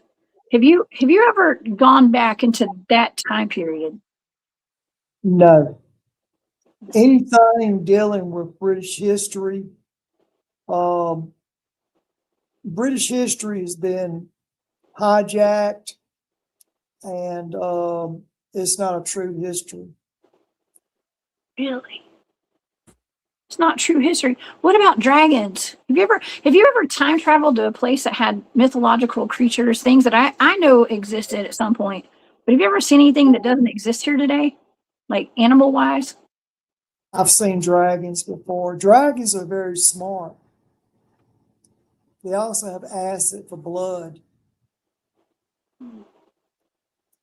Really? And they're not from Earth. They're extraterrestrial. Ooh, okay. Pintar had one. Really? Interesting. Well, thank you for that information. And we have another question from Carrie Ann. Jimmy, are there tunnels and submarine access under that building? Do you know? I guess you're talking about the radar tower, maybe. There's a submarine base underneath Long Island. Oh, yeah. There's a submarine base in the middle of the desert. There's submarine bases everywhere. So I'm not surprised. You have to go out about 20 miles or so, but once you get in the crevice, you come all the way up under Long Island and come up underneath the base. Oh, yeah. It's sealed off now. Yeah, it seems like there's a lot of access points and entryways and everything's been sealed off at Montauk at Camp Hero. According to Brian Minnick, a good friend of mine who is like a historian out there, he's been gallivanting around that property since he was a teenager, and he's about my age. We're getting old, okay? So it's been a while, but he's written a book on Montauk. It's called Montauk is Strange, and it's very fitting title there. But he's shown where a lot of things have been actually covered up with water, like they flooded a lot of these places, Jimmy, at Montauk, which is really odd. Well, Montauk is not that far above the sea line, okay? And if you dig down low enough, you get seepage from the ground. Yeah, that's true. That's true. And all the storms and stuff too have to play a part as well. Yeah, a lot of the underground parts flooded, but it's from, heavy rains and what have you. Jimmy, we've been getting reports of modern day dinosaurs. I have. And I may have even seen a pterosaur one day. I know it sounds weird, right? But we're getting a lot of reports of like modern day dinosaurs. Here's a question from Maxine. Have you ever seen dinosaurs? And do they still exist besides birds and gators? Yeah. There's a planet I've been to that the dinosaurs, I'm not sure if they came from that planet or if they were, resettled to that planet. But there are dinosaurs on other planets. Now, we had it's not uncommon when we would fire up the radar that we had creatures that would come through. And I like I said, I had a pterodactyl that came through with me one time, and we've had a couple of that's dropped into the Montauk Sound and drowned and washed up on the shore. Ooh. Okay, Jimmy, this is my question. Okay, so I've been covering all these like Department of Energy buildings, and I know it's maybe stuff that you can't talk about. I don't know, but I'm gonna ask you anyway. Just say you can't answer it. Okay, you can't. But I've been covering. Let me stop sharing this. All of these Department of Energy buildings. Now I know there's Brookhaven labs over where Montauk, and it seems as though there's admittedly these large ion colliders, and they work in conjunction with CERN over in Switzerland, right? And it's kind of very similar to what was going on at Montauk, apparently. Where maybe they're opening portals and creatures are coming in and out of there, and I think that could be an explanation when we're looking into like strange creatures that are showing up in the Appalachian Mountains and all over the United States. Maybe that has something to do with that. And if you look at the map of all of these Department of Energy buildings, let's see if I still have it. I don't know if I still have that. Oh, here it is. Here it is. I got this map right here. National Labs. These are all over the country, and some of these places are where I do my cryptid field research. And here's another map. This is where some of these these colliders are underneath some of these states, major cities, and out in the country and in the mountains. And what did you say that you think that could have something to do with all these creatures that we're seeing around the country right now? Yeah, it does. It does. Now, when I was at Camp Hero, the New Jersey Devil was the one that came through. And, you have reports now all over the Northeast about the New Jersey Devil. Of course, we sent an MIB out to round him up,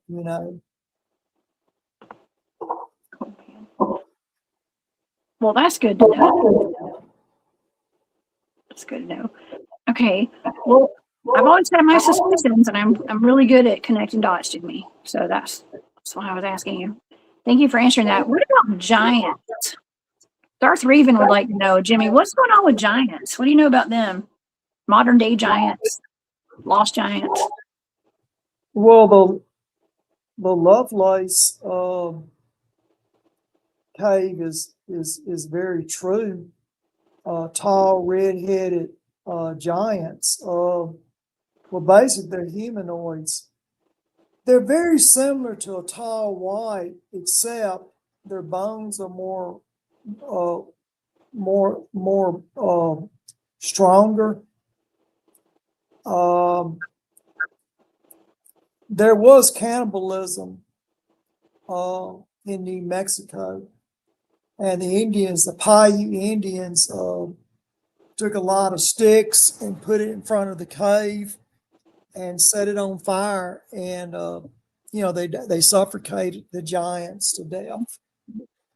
But I had a tall red giant, a female, and I went into the cave, and there were some people coming up missing, and they had captured them and they were eating them. And I ended up, I fired a weapon at her and took her out. And then me and some other MIBs, packed dynamite on a cave wall, and we blew it up and sealed the cave up. And that happened in the either late 60s or early 70s when that happened. Oh, yeah, we're having giant sightings today. I mean, and I'm wondering, and there is speculation. Sometimes it takes me a minute to figure out how to say this publicly. There's speculation that our government, let's say government, has been finding all these, sleeping giants. Maybe they're about to wake up, and it's the end times, and this and that. And what do you think about that, Jimmy? Do you think that world powers are taking giants and they've got some kind of use for them in the future, or super soldiers, or are they used for super soldier programs? Well, yeah, they're definitely trying to resurrect them in super soldiers programs. The Chinese, the Russians are doing it. The Americans are doing it. I wouldn't be surprised if the Ukrainians are doing it. But it's all real quiet. Yeah. Now, let me tell you how to tell a real giant from a fake giant. Okay. A real giant is going to have double rows of teeth. Instead of 32 teeth, they're going to have 64 teeth. And they're going to have 6 fingers instead of 5. Fingers. I love it. You say fingers like me. That's why they say that Native Americans, indigenous people here, used to have people hold their hands up like this to see if they had 5 or 6 fingers, right? Back in the day. So if you were to walk up to a giant, the ones that I'm familiar with, and you stood straight up. In fact, you put your high heels on and you walked up to a giant, the top of your head would be just about at the base of their kneecap. It's really big. I That's don't know. how tall. I'm pretty tall with heels on. I'm just saying. Yeah. That's like a little ant. Yeah. Oh my gosh. But like I said, if you got in your high heels and walked straight up to some of the giants I've seen, and the top of your head would go to about the bottom of their knee. That's how tall they are. Yeah. Well, we have another question, Jimmy. Are you familiar with the El Chupacabra? And was that a government experiment? Some kind of chimera, do you think? I've heard about it. I think it's probably an animal that was in a lab that got escaped or whatever. You have to remember they're going to experiment on animals like dogs and such. I believe it is real, and I do believe it's probably down in Mexico, because it's probably at a war lab somewhere very remote, or maybe down in South America, But I have not seen one. I haven't seen one, if that's what you're saying. But I've heard reports of it, and I do believe it's possibly some type of animal that they're genetically experimenting with.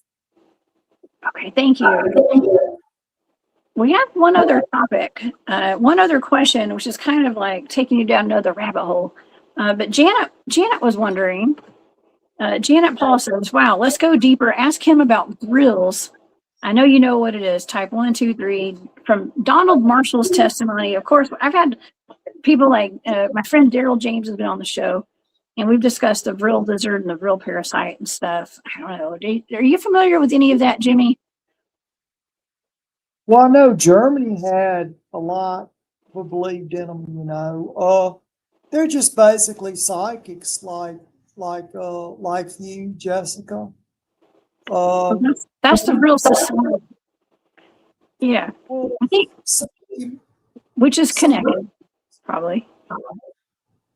Some females are more psychically tuned. Now, they did not believe in cutting their hair.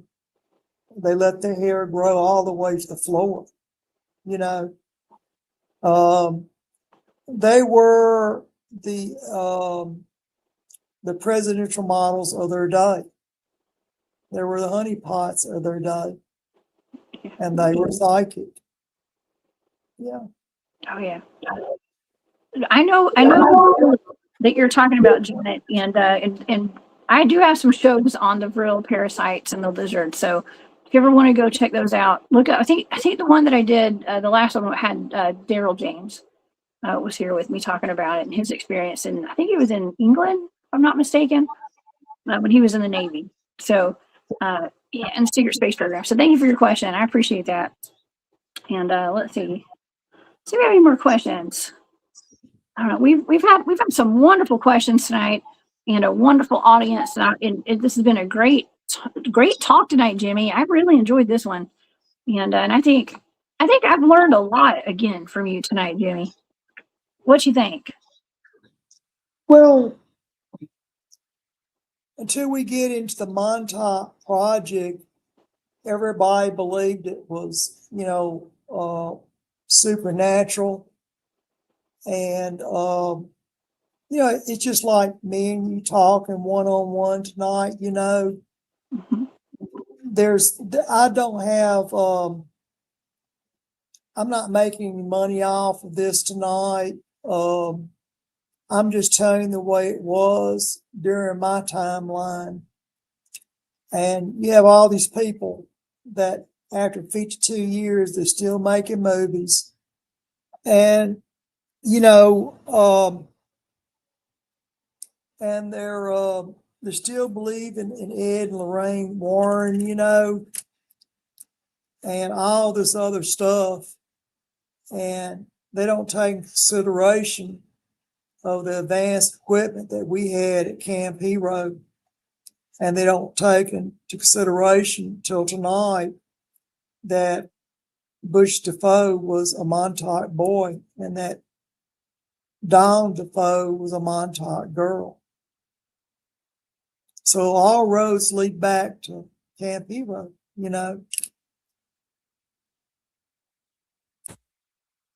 I can't hear you. I muted myself because I had to fan my face again. Yeah, that is mind blowing, Jimmy. I mean, that's mind blowing information, and it makes sense. It would make sense that they were, and it's also very tragic as well. And Jimmy, something else that I wanted to point out is that James and our team had always told me about this. They said that there's some kind of, I don't know if they call it Omega programming, some kind of programming that some of the Montauk, super soldiers have, installed like programming to self-destruct, right? And maybe, and I wonder if that had anything to do with any of this.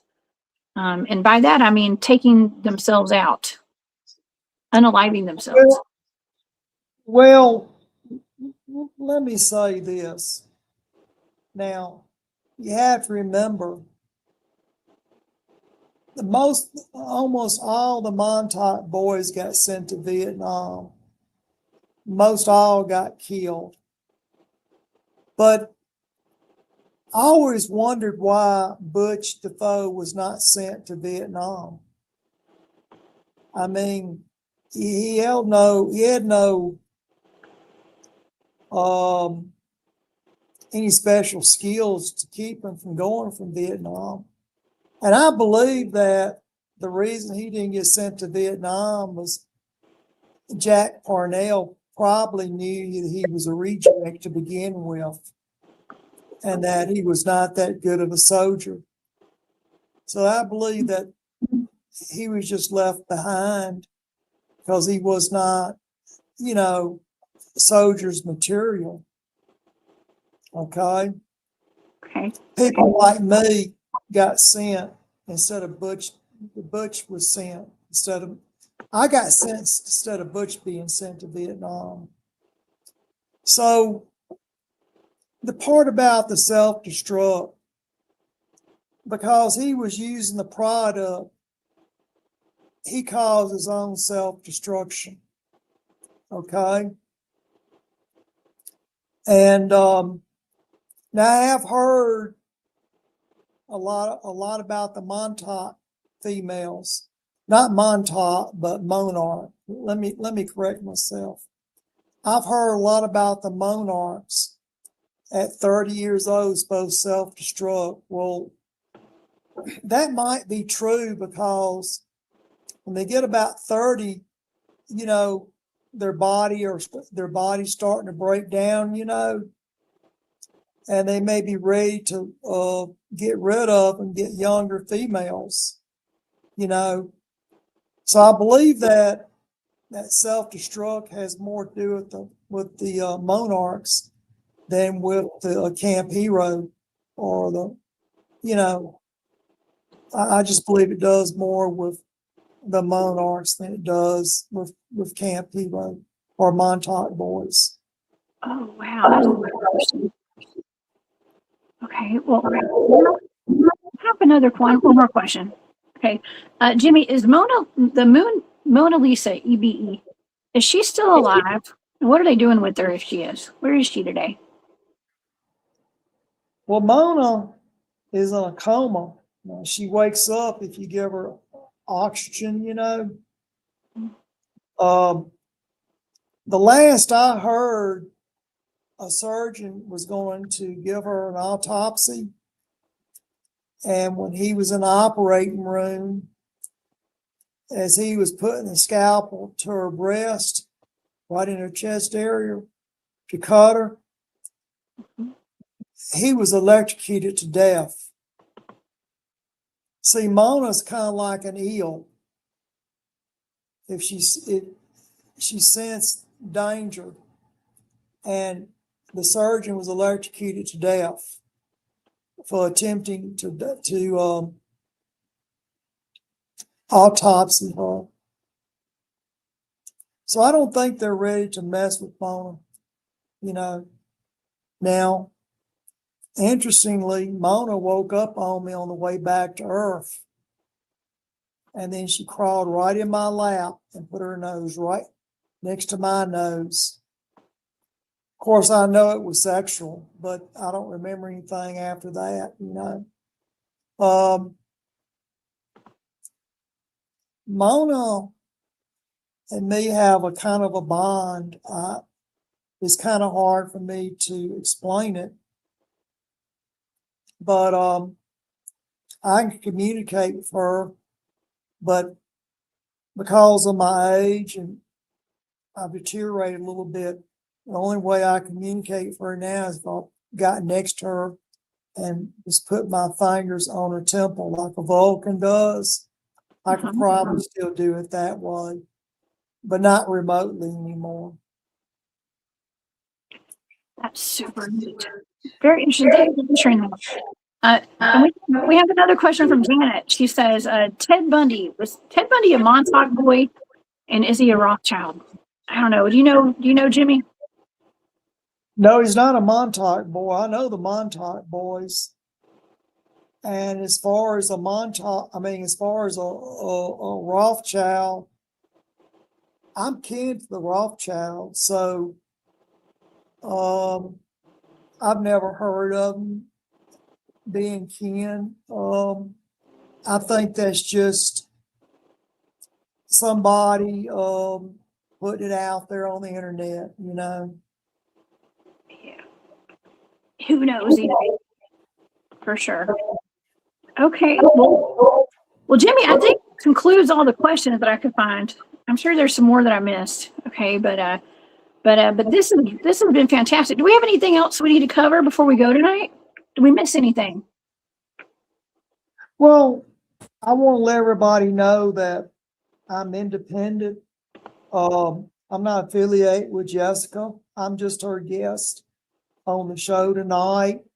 And I'm looking for a corporate sponsor, preferably a corporation that has, that's tied in with either the defense or aerospace or Area 51. I'm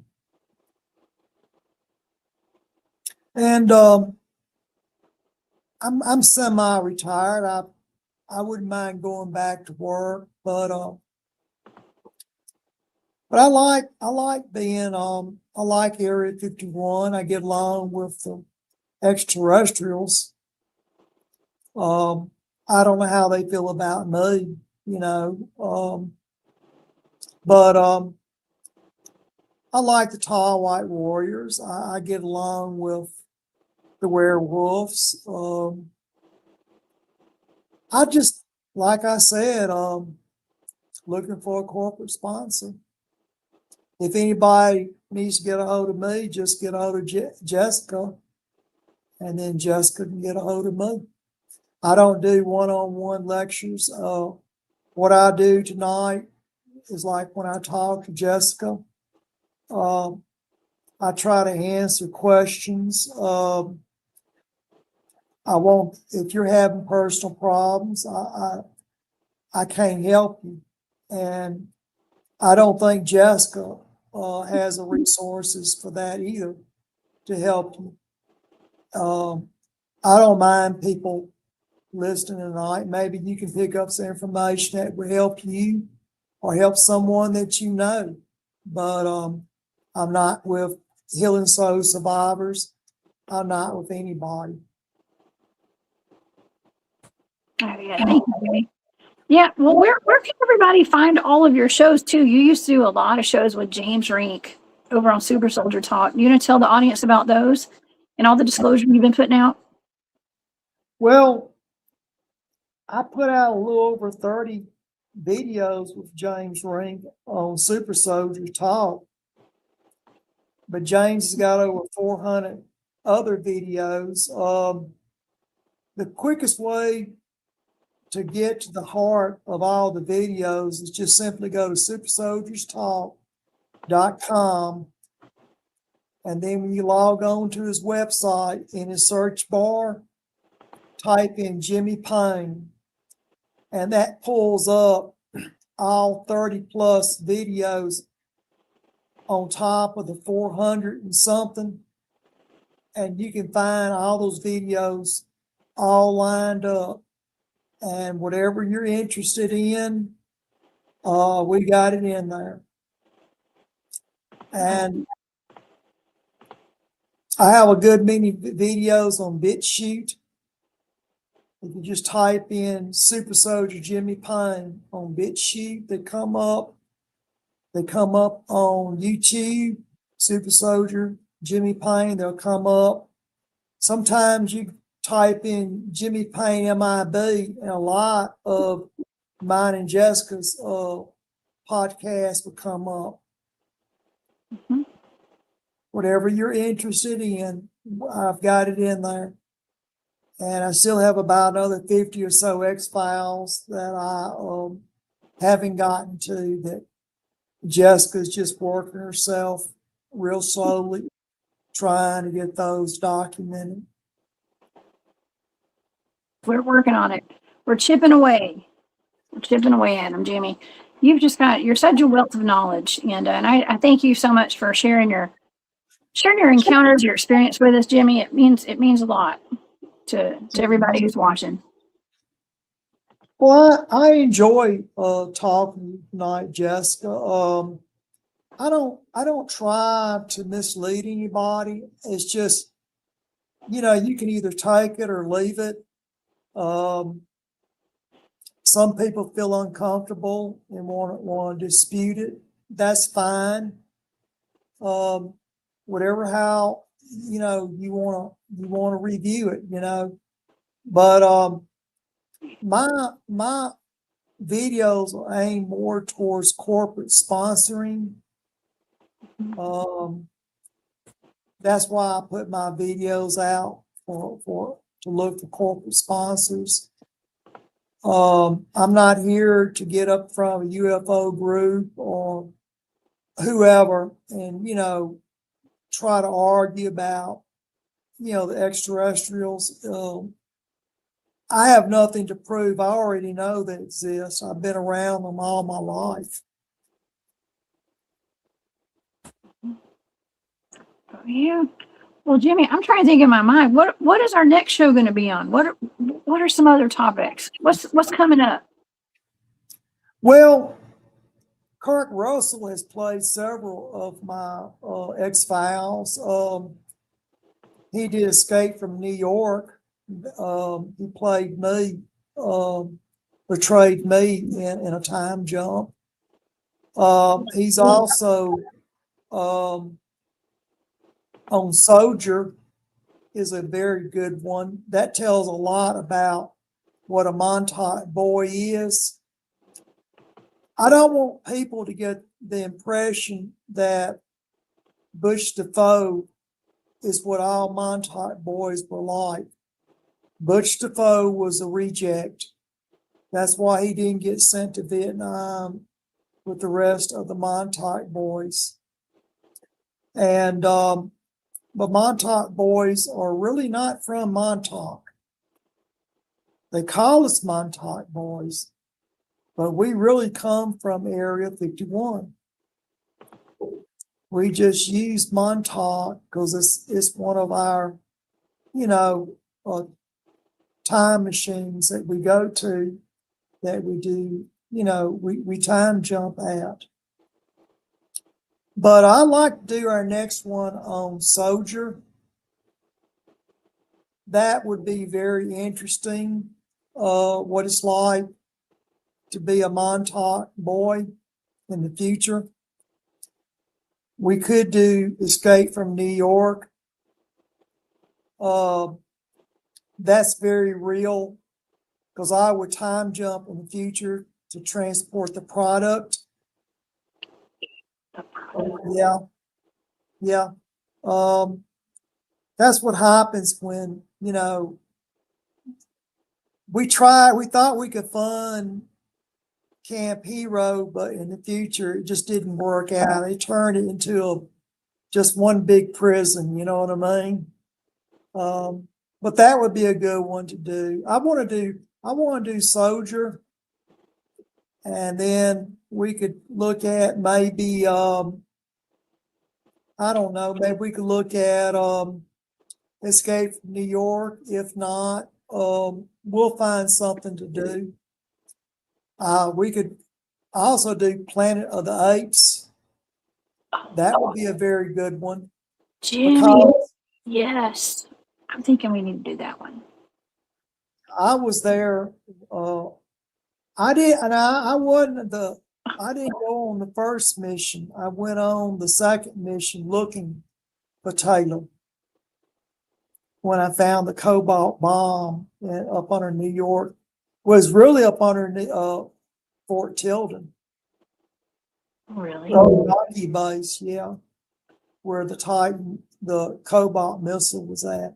That would be a good one. But let's just kind of put it off. See, this is what June. Why don't we meet back up in about the middle of July, and we do what do you want to do? You want to do Soldier, or you want to do Escape from New York, or do you want to do Planet of the Apes? I mean, I got excited when you said Planet of the Apes, so I'm thinking that. But we'll talk about it. We'll figure it out. Okay, we'll talk about it behind the scenes. How about that? Yeah. Because that don't sound good. Well, as actually I've done 2 jumps where apes were present. I Like did ape people? Humanoid apes? Like well, I've seen deformed humans, and I've also have did a time jump where a spacecraft crashed, and I ended up firing the engines up and blowing a bunch of apes to keep them coming back. That's when I had a 15-year-old girl with me and her brother, that was, that's when I'm my space chimp. I was looking for my space chimp ham. But you just let me know which one you want to do, and we'll let it be a surprise. Yes, we'll surprise it. We'll surprise the audience. How about that? We won't tell nobody what it is till you make your mind up. Okay. You spring it on, because like I said, the best news is unexpected news. Sometimes. Does anybody else have any questions tonight? We had a couple more questions. Let's see. The last one was about Pine Gap. Do you know anything about Pine Gap? Kirian was asking. Yeah. You do? Well, it's a co-shared base. It's both British and Americans at Pine. I've been to Pine Gap. I did a time jump. If you watch the movie Thunderdome, that's very real. I've been in Thunderdome.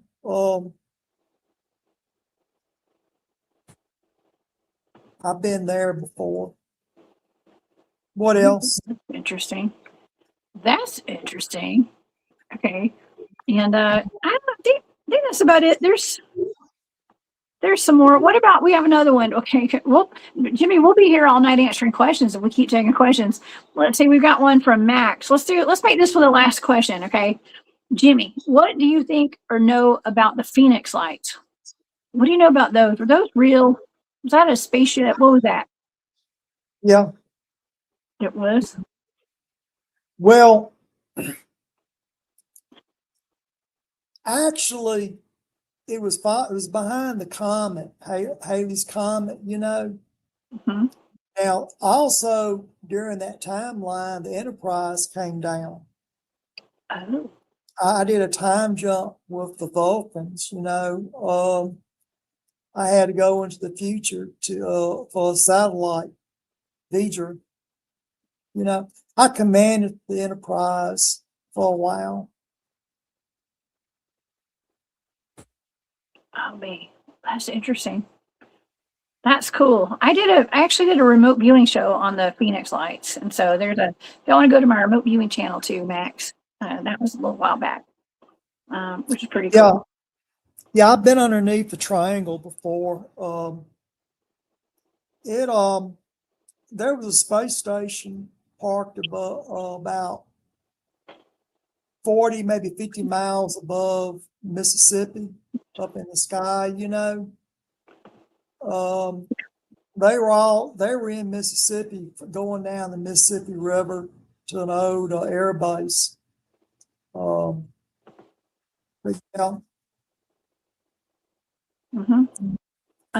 Carla was asking if you knew anything about vampires. Jimmy, we've actually done more than one show on my channel on vampires, Carla, with Jimmy and James Ring. You guys were both here, Jimmy.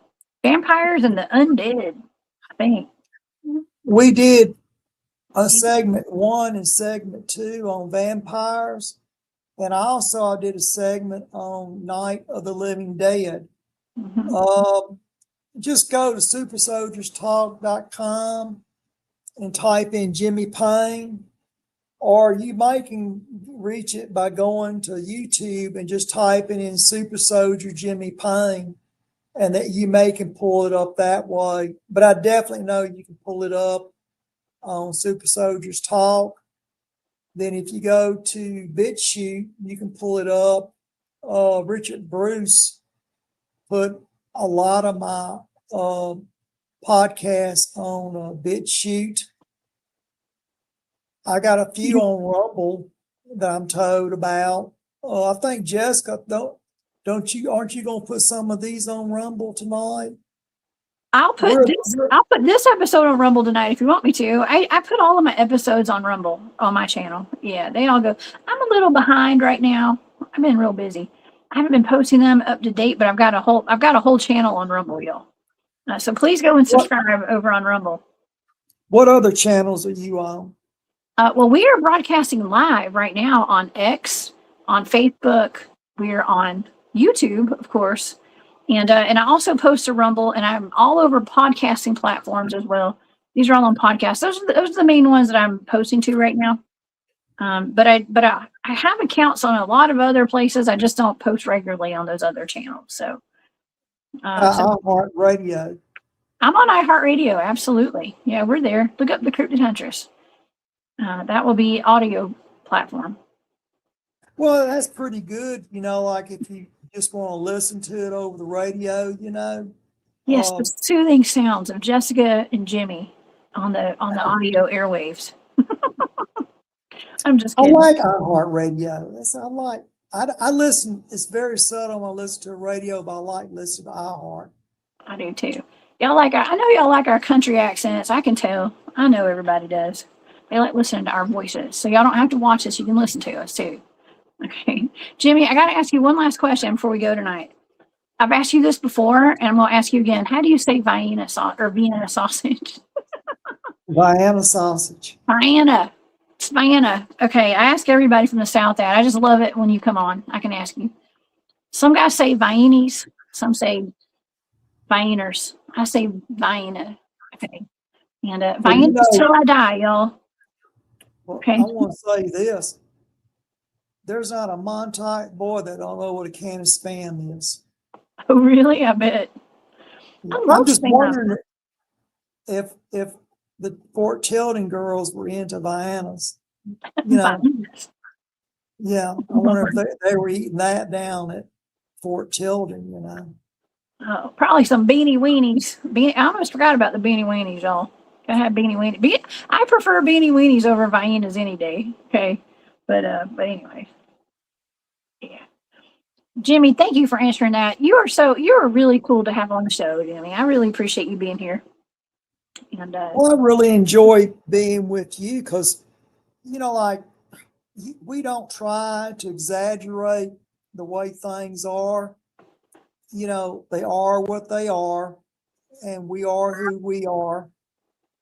And just like you said in one of your past videos, we're not for everybody.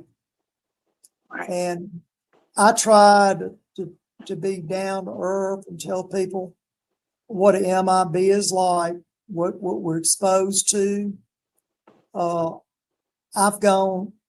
You name it, I've done it. There's nothing off. There's nothing that MIBs don't do. And when you watch an X-File, it's much more intense than that. It's a lot more intense than watching X-File on TV. Well, see, we live it. We live it. Yes, the truth is stranger than fiction, y'all. And actually, they've based a lot of fiction, sci-fi off of the truth, by the way. And Jimmy's always here. So pleasure having Jimmy here. Because Jimmy, you tell us the truth behind these sci-fi videos, movies, TV shows, and all that. And it's actually based off some people that we might know, including Jimmy, some of these shows. And so, yeah. And I love how we get to connect the dots too, Jimmy. You know, I came here talking about Bigfoot and my experiences out in the field. And it's all, everything's so connected with the UFO community and the super soldier community, and spiritual community, and whatever, aliens and monsters and all that. And time travel, teleportation, timeline stuff. And we bring it all together, especially when you're here. So I can't wait to bring you back, Jimmy. I'll see you in a month, right? We're gonna do this in another month.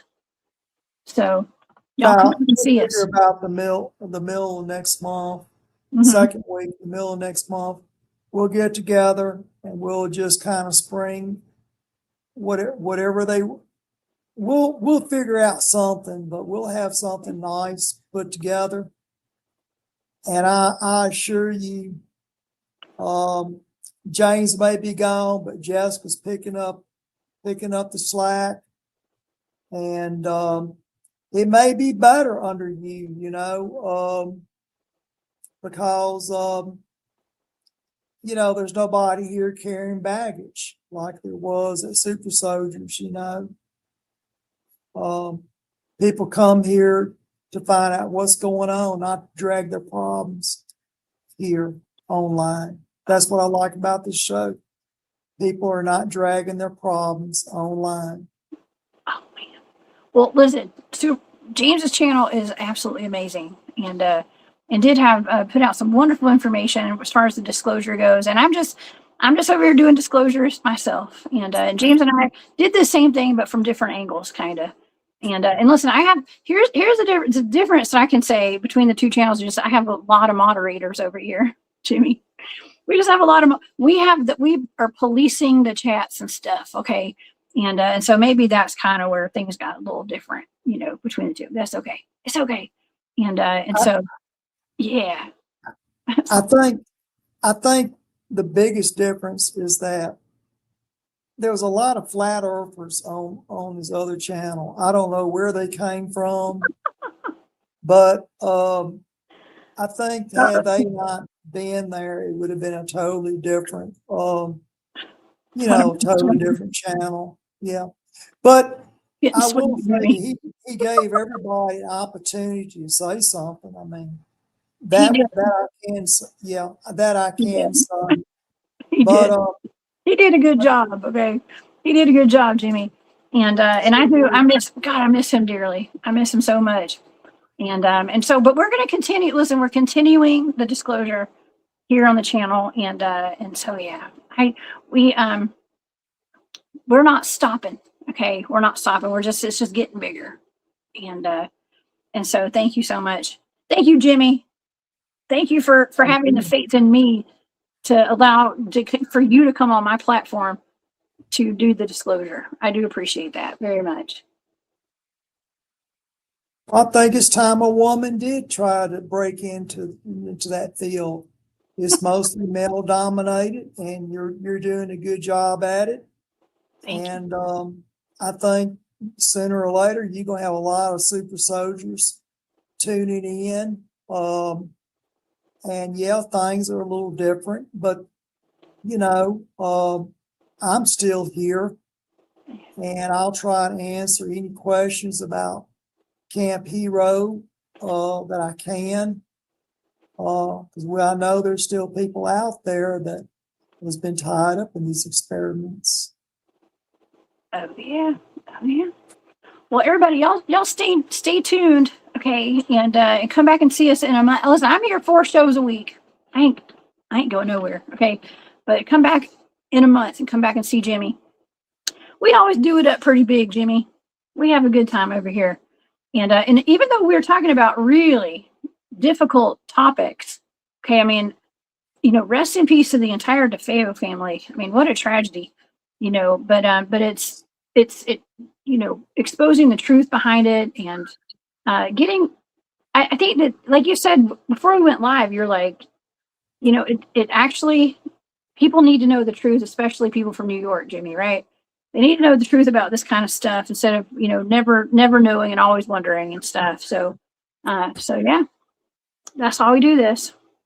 And I hope y'all enjoyed it tonight. Okay. And so, yes, Wendy, we're going to keep the disclosure going. And yeah, any final thoughts tonight, Jimmy, before we go? No, just I wanted the people in New York to know that just because the movie industry, puts Italians down, they're just looking for a scapegoat, and people in New York should be proud of themselves. And yeah, so I work for John Gotti, I love the people of New York, and I would walk the streets again if I could bring safety to Little Italy. I have no regrets. No regrets. Live life with no regrets. Jimmy, I hope we didn't get anybody in trouble tonight, including ourselves. Oh, well. We'll be all right. We'll be all right. Okay. Well, again, thank you again, Jimmy, for being here. And you guys, if anybody has anyone that might be interested in being a corporate sponsor for Jimmy, y'all contact me, and I'll pass the information along to Jimmy. Okay. And so y'all everybody, I want y'all to have a wonderful night. Now, I did mention that I did do a remote viewing target. The Montauk Monster is actually in my remote viewing data. It's on my Patreon. We didn't go over that tonight because we had too much other stuff to discuss, but we'll cover that in a future show. But the data and the presentation that we gave tonight is over on my Patreon if you guys would like to become a member of that. I want to thank all my members of Patreon. And also, I want to thank JoJo for that wonderful super sticker tonight. And for all my moderators for being here, and for everybody who's been in the chat tonight. You guys are the best, man. I always have a lot of fun with y'all being here, and it really adds to the show with having y'all with all your questions and your comments. So yeah, so y'all please come back and see me on Saturday night. We'll be on the hunt, 10 p.m. Eastern. Be there or be square. And then, of course, I'll be back all next week as well. So you guys, thanks for sticking with us tonight, and I hope y'all learned something. I always do. Okay, Jimmy, thank you again for being here. And you guys have a wonderful night, and I will see you guys on Saturday. All right. Bye, y'all.